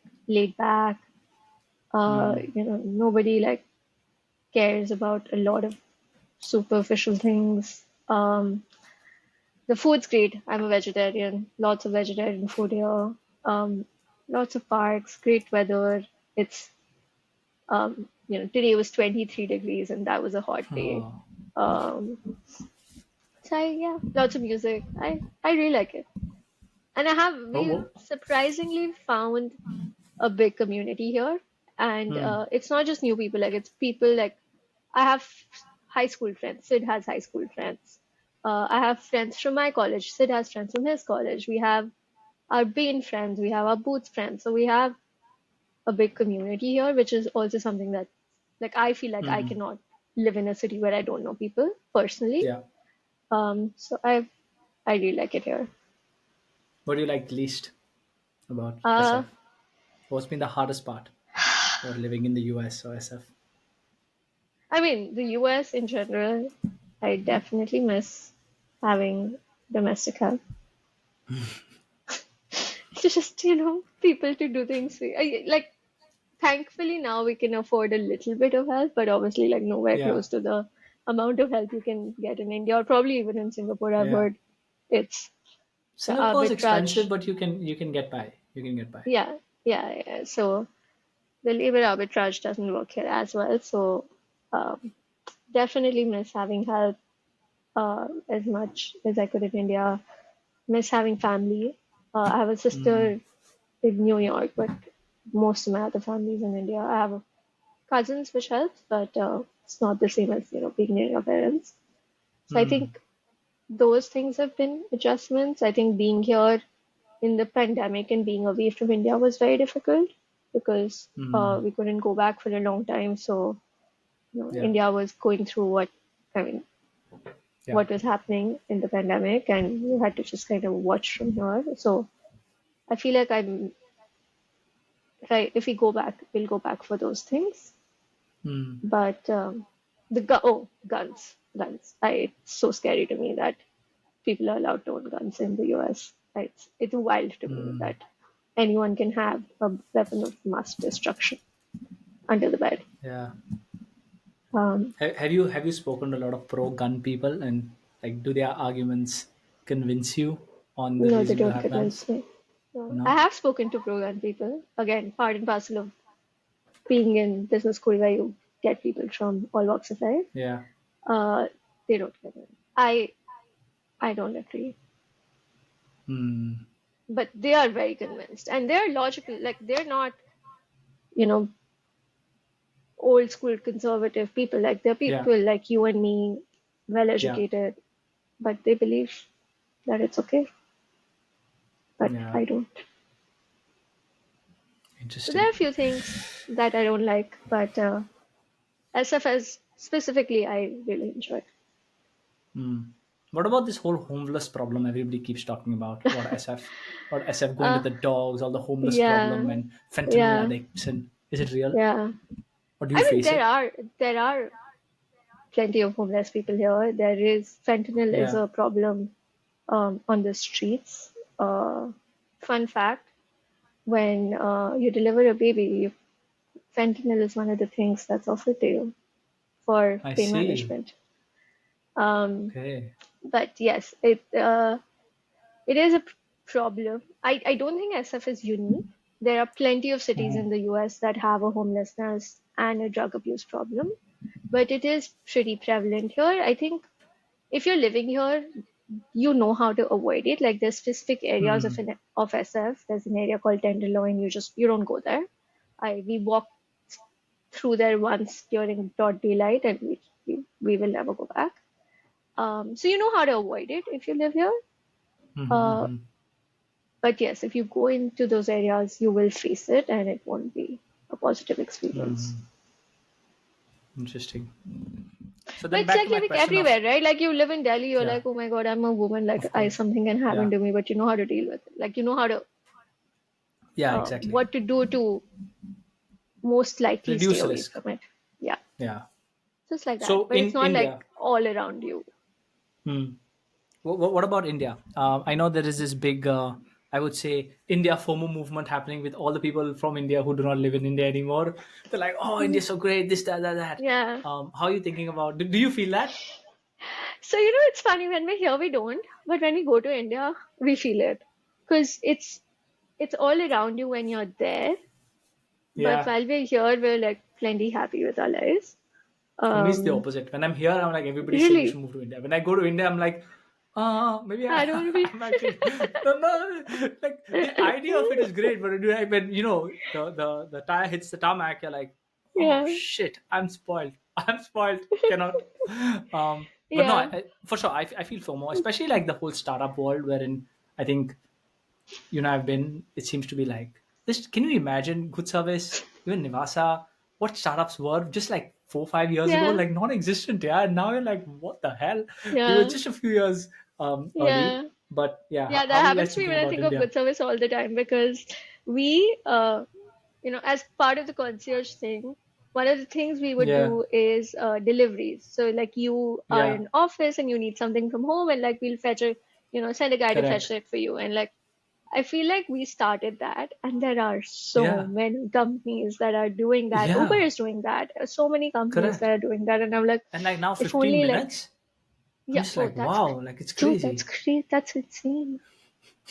Like having been on the other side, I'm like, that there's no way that's profitable, That all of these look like because I've been on the other side and Yeah. tried to make the economics work, and it's so freaking hard to run a delivery Yeah. business with those kind of SLAs. But Yeah. anyway, to your question of India, it is exciting, like from a career perspective, to like be in the growth story or whatever. But Yeah.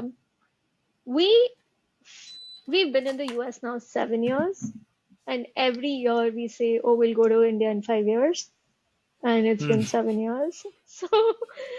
So we think we'll go to India at some point. Hmm. I don't know.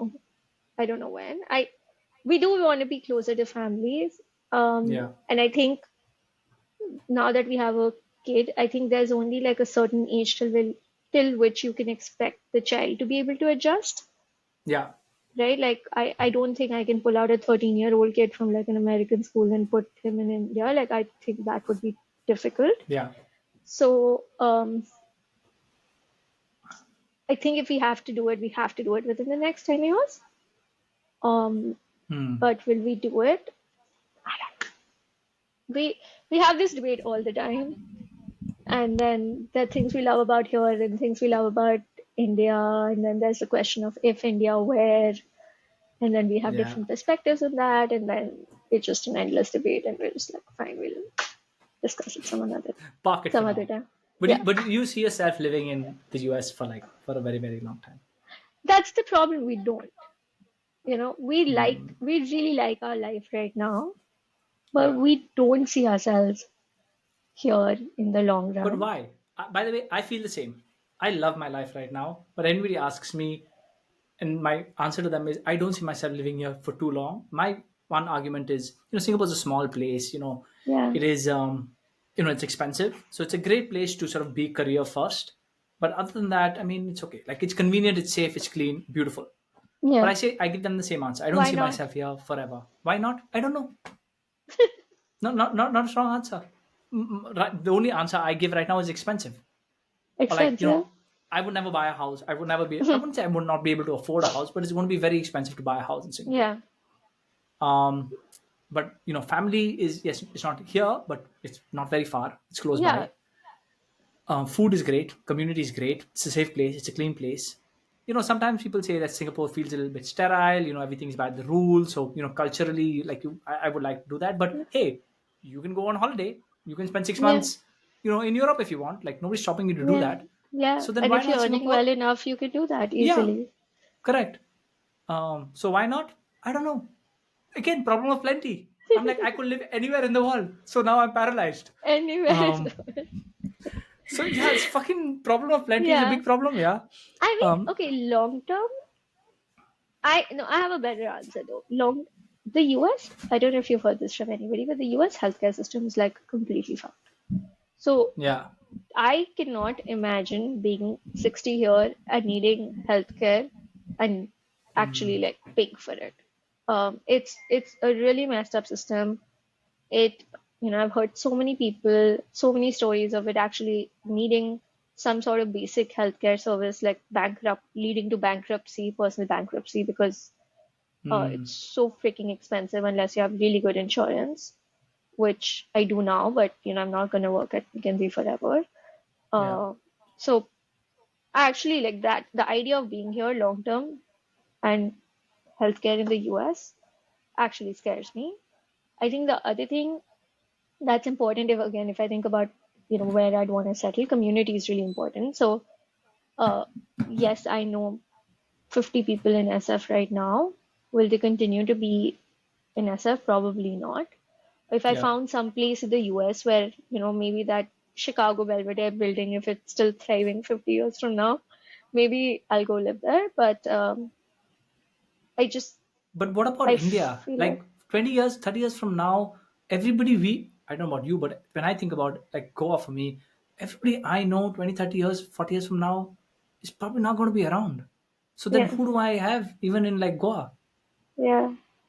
I mean, you mean like family wise? If Yeah, family is the reason family, you're going back, correct. I mean, I don't or know how even many of if your your friends and friends, all have. yeah, yeah, yeah. I mean, I don't know And about you, but my friends are all over I the think place. that's partly the reason why we don't know where we'll end up, because I know I cannot go live in a city where I don't have friends or family around me. Yeah, And I don't know where my friends and family are going to end up. So I don't know where I'm going to end up. I'm just going to take it like 2 years at once. Right yeah, now, I have yeah. friends and family in SF and in Delhi. I cannot deal with Delhi pollution. Oh my God, Reuben, I don't know if you've been recently. It's freaking scary. We went in Yeah. Feb and March, and oh, I know I sound like this, And ABCD. Americans, America. Have you been in?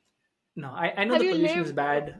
Yeah, I know it's bad because one thing I've realized every year when I was in India, in Touchwood, slight change of weather, I would get my sinus, like I would get a sinus attack. Hmm. But everything was chock blocked. Having moved, I think it's been years, I've not had that.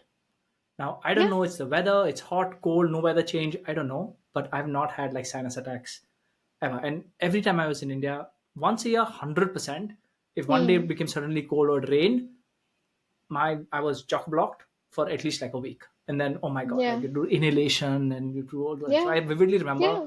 having that, and I've just not had that for the last Yeah. like 5 years I since make I've been there. such a difference to quality of life. Yeah. Like I know I sound like one of those, God, and my family quality of gives me life is the bait you clicked on. Oh my God, people are going to be like rolling eyes. Look at these yeah, yeah, yeah. ABCDs talking about I get quality of lots life. of shit from my family for saying these things, but it makes a difference. Yeah, I was in Yes, Delhi. it does. I really like when I was out. I felt like something was in my nose. I don't know how. I'm sorry. I don't know what I sound like. And it's not like I was there for 2 weeks. I was there for a good Y- 6 weeks, and I spent all my life in Delhi. I love that Yeah, city, but I it felt uncomfortable, and I don't yeah, know if I.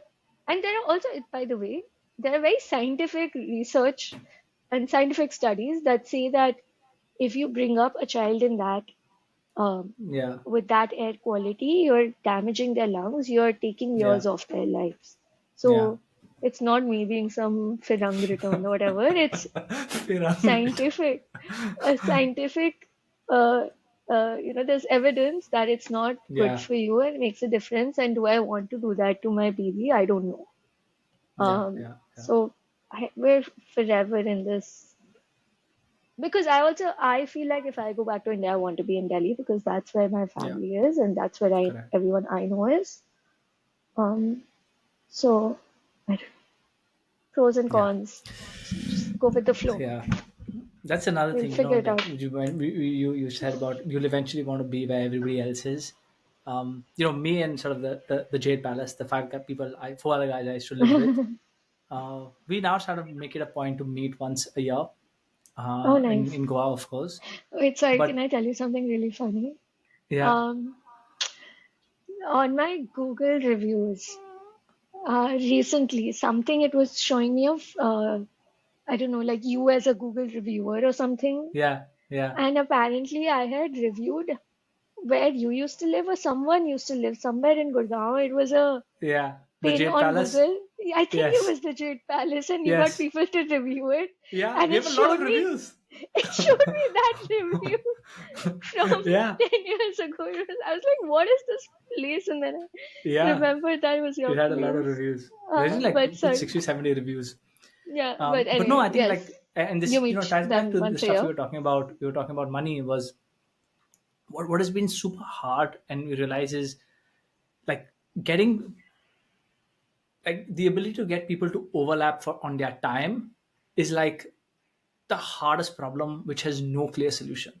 Like Yeah, for us just to do that one trip, now we do it in December and it's easy, but like if we had to be like, and sometimes we jokingly say, oh, eventually all of us let's like buy 5 apartments close to each other and we just live there. And while that would be great and everybody would want that, we're just like practically to make that happen, it is possible, but you got to work. Like everybody has to agree that that's what we're going to work yeah, towards.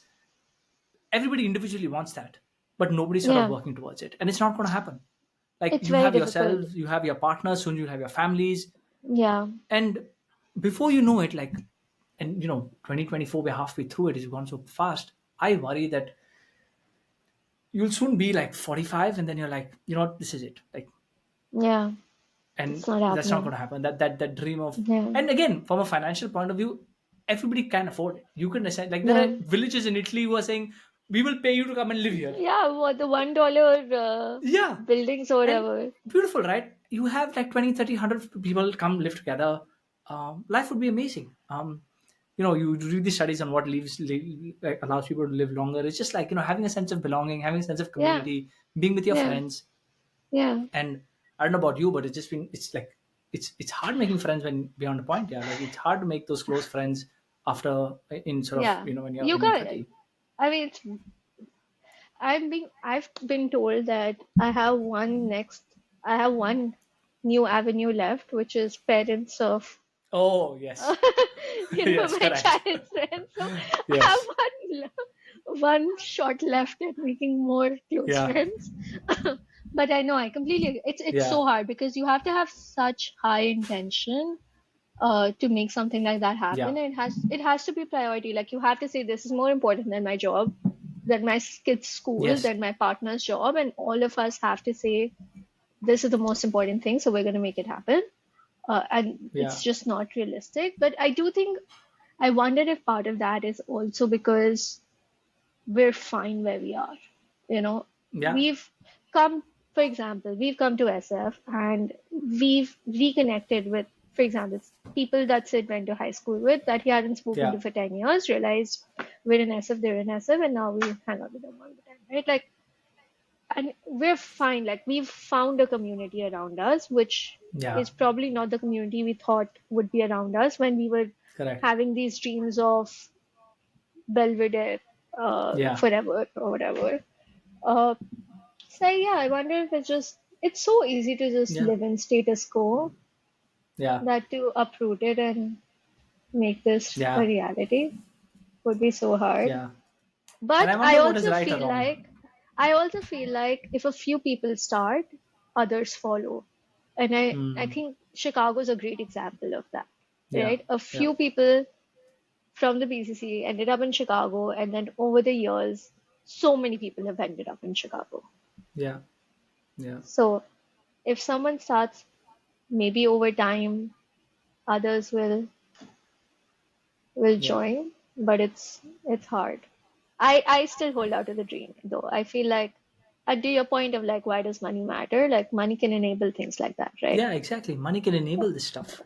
Like it's Uh, okay if you now need to tell your boss that, hey, I'll take 1 month of non-paid leave and I'm going to go to this place because yeah, everybody's going to come there. everyone's I gonna be don't think. there. Yeah. I everybody would move happily take that 1 month off, Yeah, right? I would like to exactly. believe, but So I still dream that someday I will live in a town with five of my yeah. friends. I It'll mean, be the more so realistic nice. answer I've realized is like it's like almost like Burning Man. Like everybody comes to that town for like those 2 weeks, and it's a Yeah, blast, and yeah, then everybody goes back. yeah, It's fine. yeah. Um, But I do think that, I would imagine that by the time we're older, retirement homes and old homes will be a bigger yes, thing than they are now. 100%. So I do wonder if that will be a way in which we might end up being surrounded by our friends, because Correct. when we have to find a retirement home, maybe, we'll all talk to each other and agree Yeah. to go to the same retirement home or something like Yeah. that. Can you believe we're 30 and you're talking about retirement? And some people will That's feel the like, thing. oh, yeah. Oh, okay. You think it's a bad thing? I think it's a good thing. No, I It's think it's nice, it's a no? nice thing, but I'm not saying I'm retiring tomorrow. yeah, yeah, I'm just saying I think life will continue to be nice until I retire, yeah, and then it'll continue to be yeah, nice after. yeah, yeah. That's a good way to put it. Uh, okay, last serious topic. McKinsey. What has been the Uh, biggest difference working at uh, McKinsey as compared to your time at Bain, the I top two haven't consulting I companies in the world? haven't gotten that in a long time. I used to get it all the time when I started at McKinsey. Yeah. So five BCG years was like later, what's so the much. marinated answer to that? Okay, I feel like I have to issue some caveats, right? Because there are differences. I swear I will give you a real answer. Okay. Uh, I've felt differences for sure, Yeah. but I feel like I don't know if they're McKinsey versus Bain, Yeah. or wait, that was the question, right? What is the difference between Yes. the two? Yeah. Yes. I don't know if they're McKinsey versus Bain, or they're India versus US, or Hmm. they're front end versus back end, or Junior they're versus more senior. junior versus more senior, or Nishtha in 20s and versus Nishtha in Yeah. 30s. That's a good caveat. So I I'll tell you some things I've felt have been different for me, and I Yeah. will attach a caveat to each of them Yeah. to be very fair. Yeah. Uh, I do feel like in my experience with Bain, there was a little bit more focus on culture, Hmm. and again, could very well be a. I was in my 20s, BCC Correct. was college Yeah. essentially, versus when I joined McKinsey, I had a husband and I was more settled or whatever. Uh, so it could be that, but I do feel like, and also, right, like this is a post-COVID world. Yeah. I had 6 months of McKinsey pre-COVID only, Correct. but I do feel like maybe Bain was a little more Yeah. um, culture oriented. We used to have so many of those offsites and parties Yeah. and places to be with each other outside of Yeah. work that I felt like I found so many of my best friends. And my husband, I found my husband Yeah. at Bain. Yeah. And I don't know if I find that at McKinsey. So I feel like culture in my experience been different. Again, this could be a 20s versus 30s thing, but I feel like what BCC got really right was the focus on training and coaching. Hmm. I do feel like I learned a lot. It was a great first job for so many Yeah. reasons. Yeah. But again, that could be front end, back end, right? Like in Correct. front end, there's so much more focus on delivering to the client in a very short period of time that, and this could very well be a post-COVID thing too, that Mm-hmm. Mm-hmm. things are so much more remote that you're not able to spend so much time on coaching and Yeah. development. So those are like my main check marks. Mm-hmm. Not to say they're not at McKinsey, it's just Yeah. was my experience. Uh, but I feel like what I've really liked about McKinsey is uh, one, I think because the company is so big Mm. and uh, there's so it's just the size, the amount of work that we do. There's a lot more expertise. I feel like Mm. at Bain there was a lot more focus on first principles Yeah. and just coming up with an answer versus McKinsey. You can actually go find an expert for any super niche thing, and that Mm. helps a lot when you're delivering to a client, because again, when you have time pressure to try and figure something out using first principles versus like a person who's been doing Yeah. this and only this for a long period of time and can kind of catch you up, I feel like that makes a difference to the Mm-hmm. answer and the speed at which you can deliver. Mm. And I think that other thing that I've really enjoyed, which is honestly, like, frankly, like, kept me around, is the well, there are two parts to this, but it basically diversity, but diversity in a few different ways. One is, again, because of the scale or the relationships that McKinsey's had with like clients over the years, I've worked at startups. I've worked for, really really young, like pre-IPO or post IPO companies. I've also worked at really really established companies. The types of projects I've done have, varied from like working for the CXO versus like CEO minus two, or working um, on like very different types of cases and Mm-hmm. clients, and like so many of them have not even been, projects that were offered up to like consulting services and then there was a bidding process or proposal or whatever. It's just inbuilt relationships that folks at McKinsey have with these clients. And the type of work that I've been able to do here has been, not all of it, but a lot of it has been really really cool, and I just don't think I could have gotten that experience anywhere else. um Mm. so I think, yeah. But again, that could be an India versus US thing, right? Like Yeah. when we were at, even when I hear about, the kind of work that Sid did at Fronthead and Bain, Bain was just starting out in India. There were only so many companies that could afford Bain Yeah. versus like McKinsey's been established here for so long. Maybe Bain here also has that level of Yeah. diversity in clients.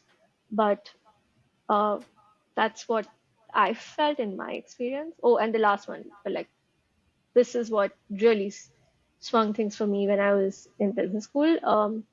McKinsey here is very diverse, and I don't know if Bain here is as diverse in terms of like people, backgrounds, where they Mm. come from, things like that. So you look really bored, so I'm going to stop. But No, I'm that's just been my listening. experience. I truly have enjoyed my time in both companies, but I'm also pretty glad that I got to experience them both Yeah. and at What about different stress? stages. You're an engagement manager, the one of the higher echelons of the ladder at consulting. What parts of the job were exactly as you expected, and what parts were like you did not expect at all? Like everybody who's in It's so consulting, funny that you say Hayashman because I feel like that just keeps changing. really Uh, engagement yeah, manager, you're like yeah, almost yeah, at the yeah. summit, like associate No, partner and dude, then there's like partner. associate partner, then there's senior partner. Apparently, there's hierarchies within partner and within senior partner. Oh wow. It just there's ladder is there's no end to that ladder, and you Okay. always feel like you're at the bottom of the ladder. Uh, but Well, good luck to the analyst one who's listening to this. the ladder doesn't matter. Make your own ladder, build your own ladder, all of those things. Um, what I expected and what is different from what I Yeah. expected? What, Was what that the what parts of question? the job is exactly as you expected, and what are parts which you totally did not expect as an engagement manager at McKinsey? Yeah, yeah. I think what I did not expect, which I love, is because I feel like I enjoy it, is Yeah. a big part of my job is just running things, like making sure everything that is needs to happen is happening. Be it, the team working on what they need to do, the partners doing what they need to do, the clients doing what they need to do. You're kind of like the person that's running everything, and not necessarily doing it all yourself. So I enjoy Hmm. that because you don't have to do everything yourself. You just have to Yeah. be really good at knowing what needs to happen and making sure that the people who need to do everything are doing that. And by But let doing me things, pause you there. yeah. Let me pause you there. How do you mention, like if somebody's just doing bad quality work, doesn't that become your problem, or So you don't care so if when it's I not good? say doing things, it's not just work, right? Hmm. It can be that, okay, the partner needs to talk to the client about this. Here Yeah. are the talking points. Please, like, like you said in the big thing, right? Like bad news needs to be delivered. Make sure the Yeah. partner is doing it, right? The client Yeah. needs to get you some data or needs to connect you to this person in the team who's going to like give you this Got one it. answer to the problem. Like they know they have to do that. They're getting it done. Um, Okay. Now coming to the team, right? If the team is not doing good work, yes, it's your problem. But again, what you need, the answer is not you do it for them. The answer is to help bring them up to speed, to make sure they understand what needs to be done and coaching them Hmm. through it, right? So if the work is not happening, it is Yeah. very much my problem, but the solution is not me doing it. The solution is ensuring it doesn't happen again, and your team kind of Yeah. understands what the goal is and has the tools and the time to do it. So Yeah. So you're not I reviewing slides before sending it to the client. Yeah. I know I am. Yeah. But the good manager is not seeing them for the first time before sending Yeah. them to the Yeah. client. Yeah. A good manager Yeah. has spoken to the team about the vision Yeah. and has enough of a relationship with the team to know what will show up on the Yeah. slide. Yeah. I Yeah. won't be surprised. So I think I really like that because I feel like in 2 years of Bain, 2 years of McKinsey, like I spent a lot of time making the slides, doing the analysis. I enjoyed that, but I was kind of like done with doing it all. I wanted to be more Yeah. of like the thinker and the orchestrator. Yeah. Um, and you still get to do the fun stuff like problem solve. You just don't have to, Yeah. go necessarily like Yeah. write all the formula yourself. Yeah. So I enjoy that. And wasn't necessarily what I was expecting. Mhm. Uh, but in terms of what I was expecting, it's the same work at the end of the day, right? Like you get a problem, you have to solve the problem. There's a cadence to your day, to your project. Mm. You check in, check out, you align with people, you come up with an idea, you come up with an initial answer, you align with people, prove that that's the right answer. If it's not, you figure out the right answer. I don't know. I Mm. guess it's at the end of the day, it's problem solving, Yeah. and everything you do can be is is problem solving in some shape or form, and Mm. that's I guess what I was expecting. That's what it is, and something that I enjoy. Mm. Structured problem solving. Everything is structured problem solving, and everything There's is this whole. communication. I think that's the other thing. Like I don't think I appreciated how important communication and Mm. bringing people on board with everything is. I think in my 20s, I was very much of the you have an idea, and if it's the right idea, like that's it, that's the Yeah. answer. Versus now, I feel like that's 20% of the job done, but like another 50% is communicating that idea, you know, getting everyone's buy-in, making sure everyone feels heard. There's a version two of the idea where that everyone's on board with, which might be a thinned down version of the version one, Yeah. but if there's a version two that everyone can get on board with, that's much better than a version one that half the people won't go Mm. execute on. So I feel like And how that does one do that well? Like based on what your experience, how do you do that? How do you do that well I think to I get think get to an idea? yeah, I think earlier I would leave that for the end. That we're going to figure out the answer, then we're going to communicate it. And I think to do it well, you can't do that. You have to bring people along through the journey with you, because Mm. then they know how you got to the answer, then they feel invested in the answer, and then it's a co-owned answer. Mm. um, and Even though it moves slower. even though it moves slower, but again, like if it's something that's not going to get implemented, Yeah. there's no point. What's the point? Versus if there's a slightly worse option but it gets implemented and still so much better than whatever status quo was, Yeah. that's great. See, that's what perfect experience sounds perfect like. is the enemy of good. Yeah. That's what experience sounds like. I That's don't what know. experience sounds like. It's true. It is true. I'm curious, have you not Yeah, 100%. Like seen getting this? this buy-in. Like now, at Bain used to be like, you have pre-alignment meetings before the steer co. That's the most important meeting. Like in the Yeah, steer co, everybody needs to be saying yes. Like in that yeah, final meeting when it's time to make yeah, a decision, if somebody's going to say no, oh my god, you fucked up. Like everybody needs to say yes. Like when I do sales, it's the same thing. Like before we actually sign that deal or we have that final meeting, everybody is aligned. Like all yeah. the ducks are in a row, and somebody just has to pull the trigger. Yeah. And that's the And most and important I part. and I think the trick is not just doing the pre-alignment before the steer go. I think you have to Yeah, do it like much earlier. through the journey. Yeah.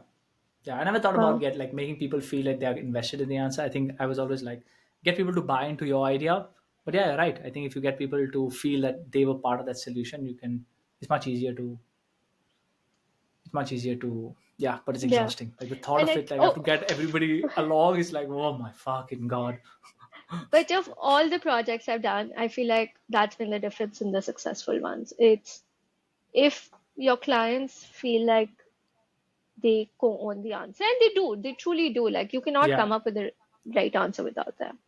yeah, But if they feel bought in, yeah, that's excellent.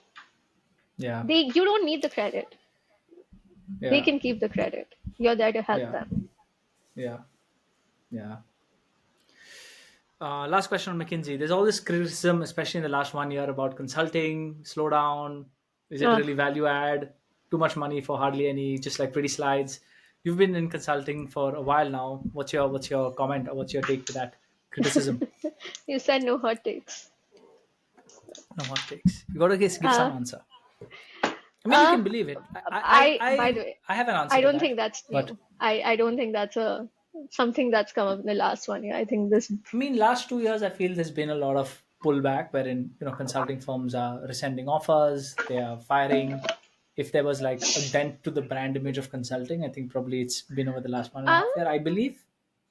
No. there's a broader reason for that. I think during COVID, there was I don't know if you know saw this or heard about this. There was a big boom in demand for consulting Yeah. because the world was changing, right? Like Hmm. nobody knew what was happening, how long it was going to happen for. Yeah. Everyone had to go, digital, for example. If you ran a Yeah. store and it was shut down because of COVID, you had to figure out how to go digital and you had to do Correct. it in a week. Fast. Otherwise, there were five other companies that were doing it, right? So there were so many sudden changes that a lot of companies hired consulting companies to Hmm. help them do everything right and fast.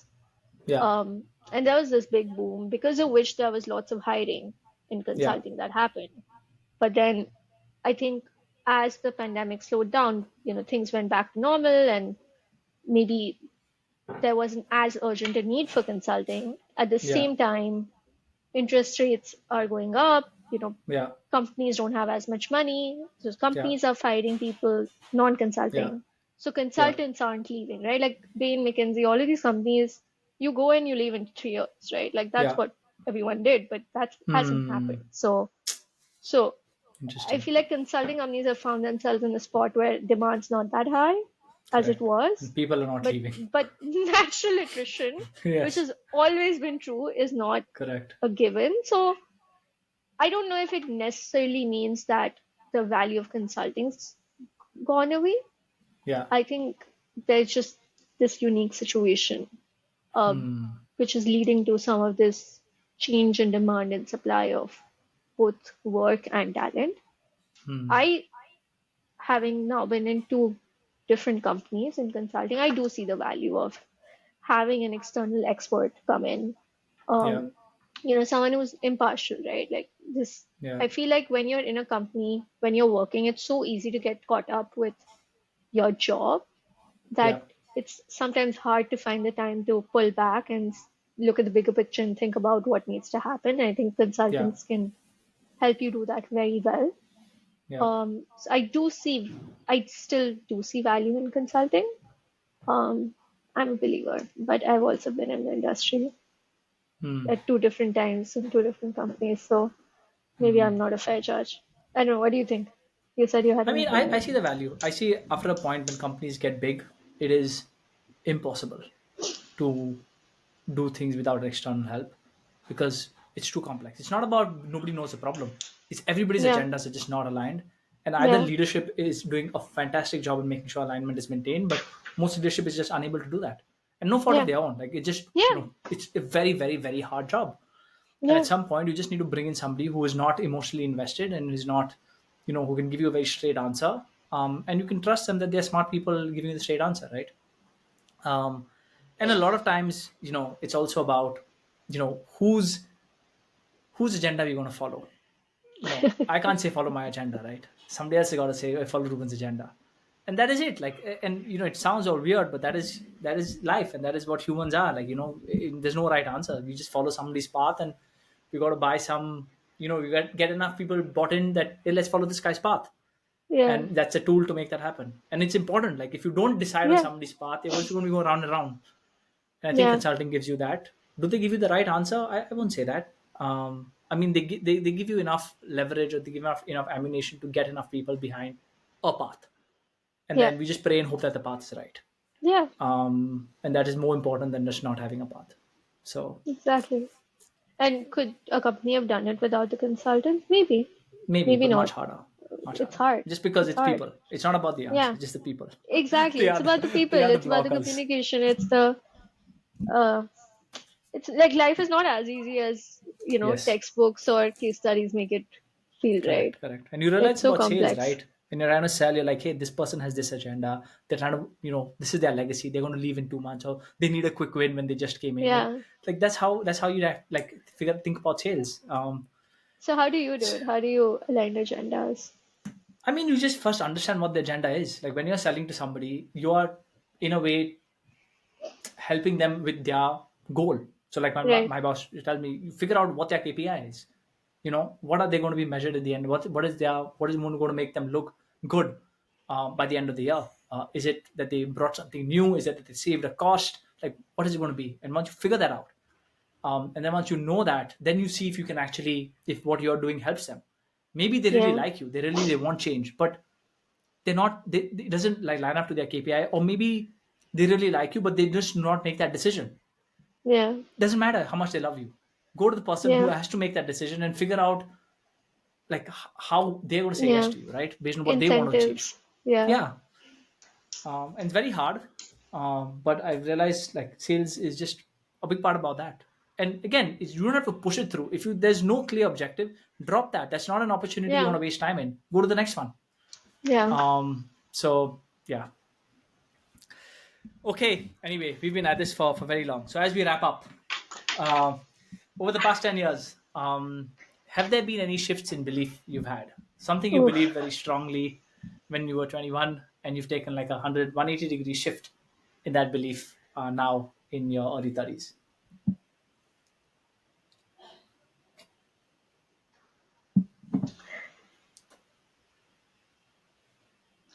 I I don't know. I feel like it keeps changing, and you have to kind of, it depends on what frame of life or what stage of life I'm in. Like right now, I'm Yeah, very much in like mom mode because yeah, I've been on mat leave for the last 6 months, which is just such a different way of existing for me versus, yeah. the 30 or so years before that. And I feel like we partly covered this earlier, but I feel like developed a much more holistic approach to life. Hmm. Um, Earlier, it was much more of like the, be successful, career, money, like ladder. And right now, it's much more of, you know, what all gives me fulfillment and how can I continue to feel fulfilled. And career is part of it, having impact is part of it, but you know, spending time with my friends and family is also part of it. Going on hikes and being out in nature is also part of it. So I think I feel like I have a more holistic approach to life, and I'm very grateful for that. Do you remember when the shift happened? No, it was so gradual. I think it started with both. I think being in SF helped. Being with Sid helped because Sid, to be fair to him, I think has always been a much more holistic person. Um, I think the pandemic helped in a lot of ways because it just forced you to introspect more. Yeah, And having a baby helps because you just look at this little creature and you're like, you give me so much joy. I don't yeah. want to work 20 hours a day. I want to spend some time with you. Yeah. So, Um, but I also think it's easier to to have a more holistic approach later. I feel like in my 20s, I had to be a little more focused on where my life was headed because yeah. if you achieve, and not to say I'm like successful or anything, lots more to do, but I feel like you can get at a certain level and know that you'll be fine. And Mm, it gives you space in your mind to think about the other things that matter. yeah. I don't know if that makes sense. Yeah. Yeah. Absolutely. What about you? Do you Uh, have you had, Shift in belief. yeah. I always felt like you were Uh, very deep and introspective. So I'm sure you also have. yeah, But a lot. I think it's a lot about this career stuff too. I think for me it happened during the pandemic. I think life was very focused on career, and you thought that was the means to a happy life. Um, that has of course changed a little bit. I still feel that I've gone through a bit of a up and down, wherein after COVID, when I was like, I'm not going to spend that much attention on my career and work because it had all these um, it sold you all these dreams, but I think COVID was like a rug pull because everything went away very very fast, and then you were like, oh my god, like what happened, right? So I think going out of COVID, I was like, I'm not going to pay attention that much to work. There are so many other things I must pay attention. So, and I made a lot of progress. Friends, family, spend more time traveling, spend more time with, making an effort to be with friends.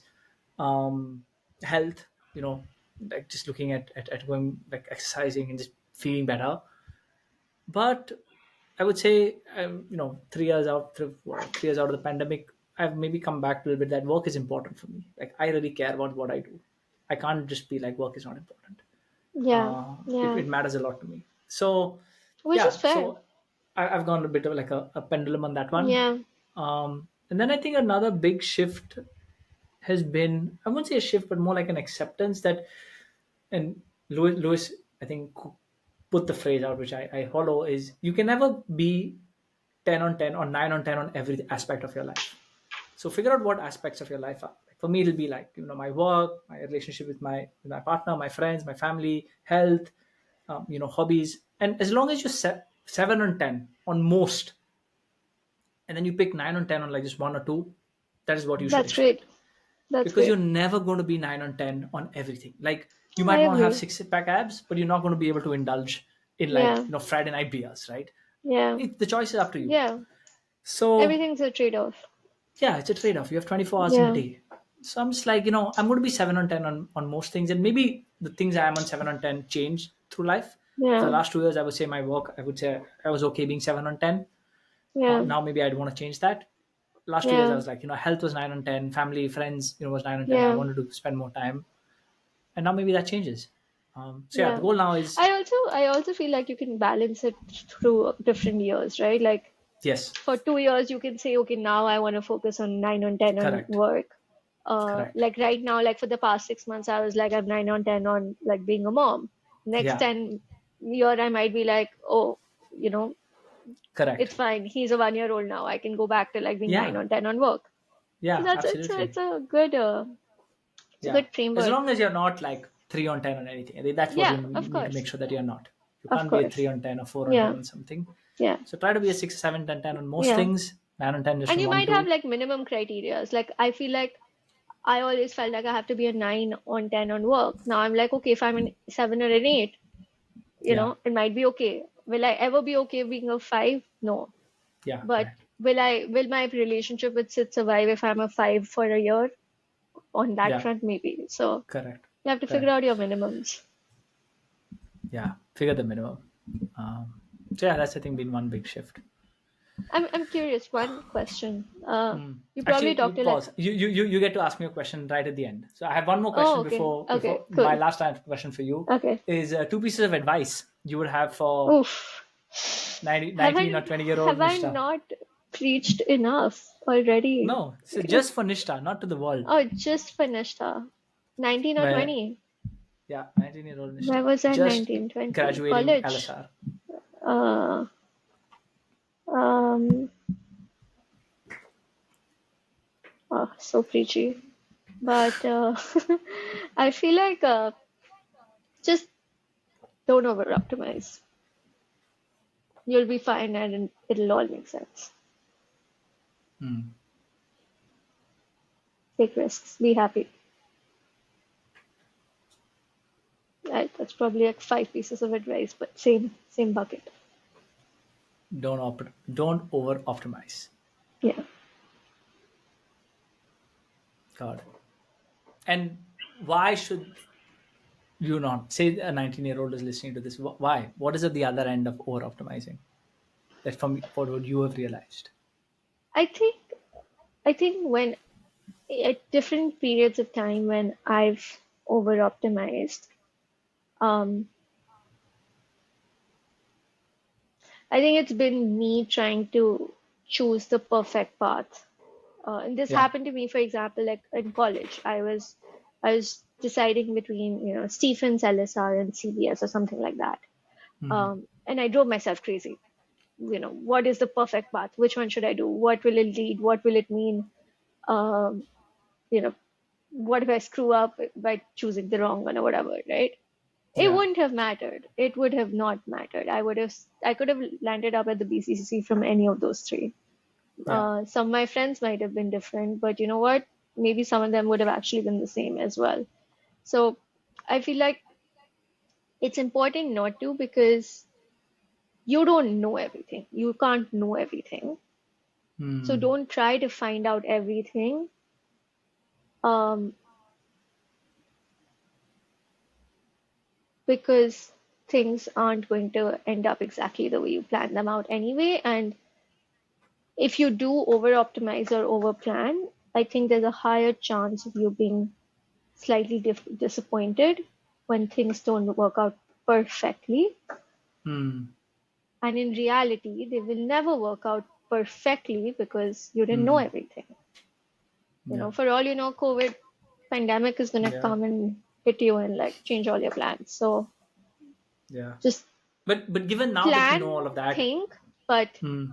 don't be stuck to your Hmm. ideas of what the right answer or what the perfect answer is. Hmm. Okay. Yeah, I was Sorry, going you to were ask you saying. now. I was going to ask you now that you know all of this. Like, how do you think about the future? Like, I think the person listening to this is like, yeah, easy to say. I got to make decisions tomorrow. I Like, gotta what do you make want me to do? decisions. Yeah. Yeah. Yeah, what do you want me to do? Like, just close my eyes, toss a coin, and do it. No, no. I do think it's important to follow your gut. You can't Hmm. only follow your gut. I do think you have to factor that in. Um, Yeah. but I do think that if you have to make a decision in 10 days, and if you've thought about it for 2 days, spoken to five people, you have enough of the information to make a decision and just base it off of that. There's no point in Hmm. thinking about it, obsessing about it for 8 more days, talking to 15 more people. You're just going to get Hmm. inside your head. Yeah. So, Okay. not, That is I good. guess, Good.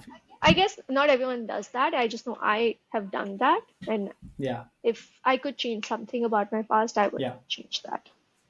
Yeah. I feel like maybe if a lot of people do not do that, the tendency of doing that only increases as time progresses. Like I know now, like when we're talking about finding a new job, I'm sure everybody will probably want to do that. Yeah. And like it's good to know that you're probably going to do yourself a bit more harm than help. Like you're not going Yeah. to get additional information on that Yeah. fifth or seventh coffee chat on whether or Yeah. not I should take this job or not. Yeah.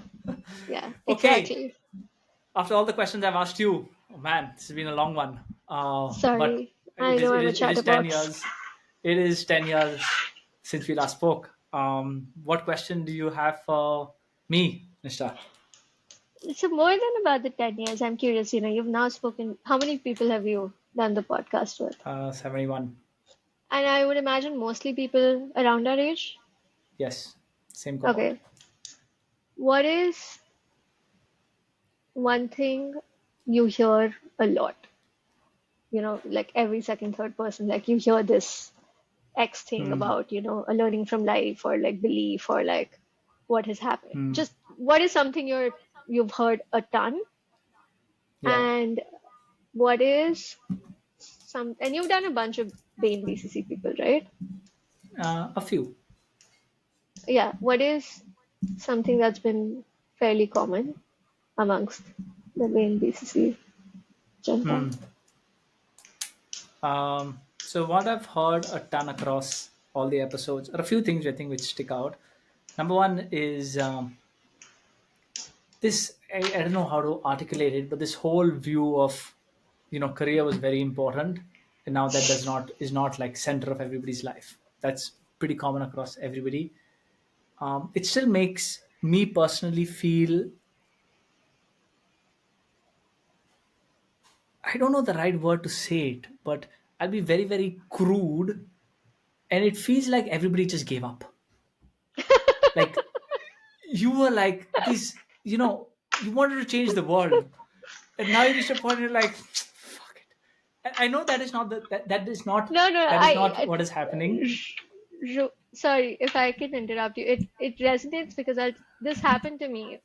When I was pregnant, everyone used to be like, "Oh, you'll become a mom. Your perspective will change in life." And I used to think this. I was like, everyone's just gonna give up. They're just gonna, become a mom and think that they can't do it all, or like they have to give up their career. And not that I have any plans of giving up my career. Um, so I just laughed because I Yeah. have felt that way, because it feels like, oh, maybe not you're maybe not top 1%, so you're just justifying it or something of that sort. Yes. Correct. And I know that is not what the thing. I know Yeah. fundamentally things have shifted and different things are important in life. But I think because for me personally, I'm still trying to deal with that. Whenever I hear this, which is quite common, um, I'm just like, damn, everybody's so much. So I actually wrote a small piece about this on ambition versus acceptance and figuring out Mm. that balance between on what parts do you continue to stay ambitious and what parts you must learn just to accept that this is what it is. Like life is about accepting. So anyway, that is one big theme I Can I hear can I pretty give commonly. you two quick rebuttals in the defense of Yes. the career is not central anymore? Because I Yeah. take offense to the everyone's given up judgment. Yeah. So two rebuttals. I think one is that I don't think people are saying they don't care about their career. Yeah. They're just saying it's not the only thing we care about. Yeah. We're saying there are three other things that we also care about, Yeah. and maybe career will go from 9 to 8 so that Yeah. everything else can come up to an 8. Yeah. So it's not a I don't care, it's a Hmm. more things also matter. And I think Yeah. my other defense would be, I think when we were 20, we were just starting out. So Yeah. we had achieved nothing. Yeah.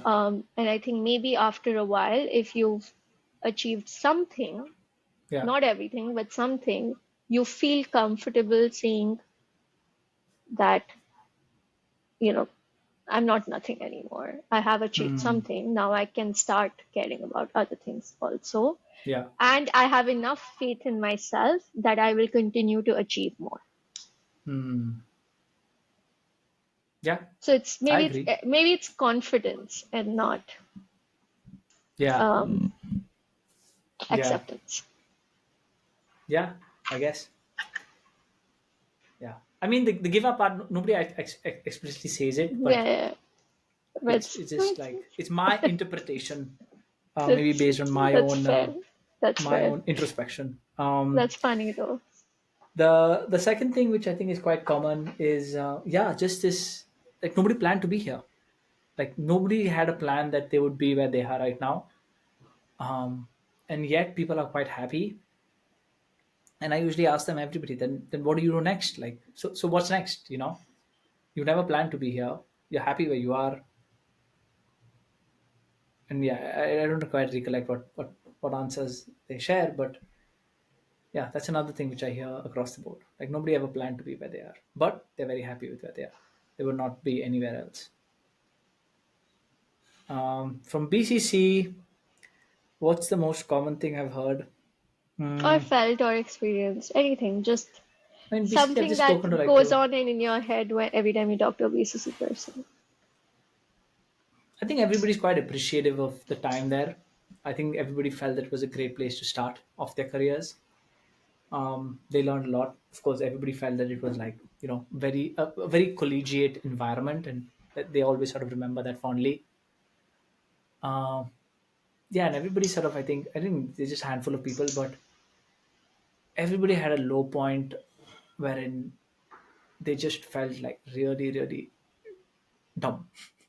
Either it was because of a rating they got, or if it is because like Samir, for example, he was on whatever, I think DM 100 or something, and they're like, put a slide about why this company succeeded, and he's literally like, I have one Indian Express article which has one comment about this company. Oh my What the God. fuck am I supposed to put on a slide? So Oh in my God. retrospect, You it's so funny, That's but PTSD, dude. I yeah, have but one when you were article. What do I do? yeah, what do I put on a I slide? have one quote.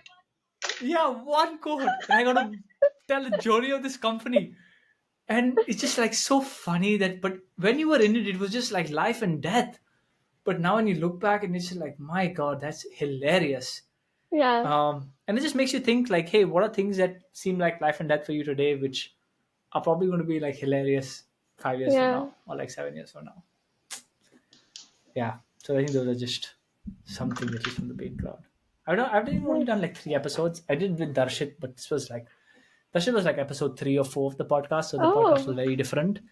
Darshit. But then How in is season he? 3, he's good. He's in Papua New Guinea selling coffee. Oh, woo.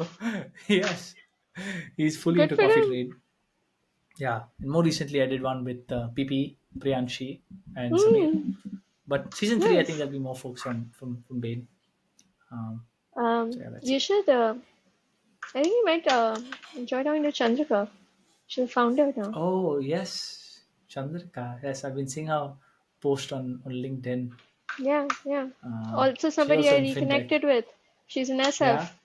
Didn't talk for 10 Oh, years. Now we hang out all the wow. time. I was at her wedding. Wow. I should reach out to her. She's pretty active on LinkedIn. Yeah. Maybe I'll message her. Okay, I think with that Okay. we shall wrap up. Man, this has been long. Sorry. Little Neve must be like, where is mum? Like, He's what the fuck? sleeping. Oh, he's sleeping good. Yeah. If people want to keep up or get in touch with you, Nishtha, how's the best way they can do that? LinkedIn, Instagram. LinkedIn, Instagram. Okay, you'll find the her handles in the show notes wherever you're consuming this, either on Spotify or on YouTube. And yeah, if you liked this episode and enjoyed it, consider dropping Nishtha a line and saying hi if you haven't heard from her in a very long time. You can also subscribe to the podcast if you want to know more, and maybe just follow it on Spotify. We shall wrap up. Nishtha, thank you again for this chat. I know it's late at night for you, but No, thank you. It was. it's been a blast. I'm glad I got to talk to you after all these years. Yeah, and We I used to hope spend we so do. much time together in the MTG room. Yeah, yeah. And actually, let's go off the record first. Okay, we will go off the record now.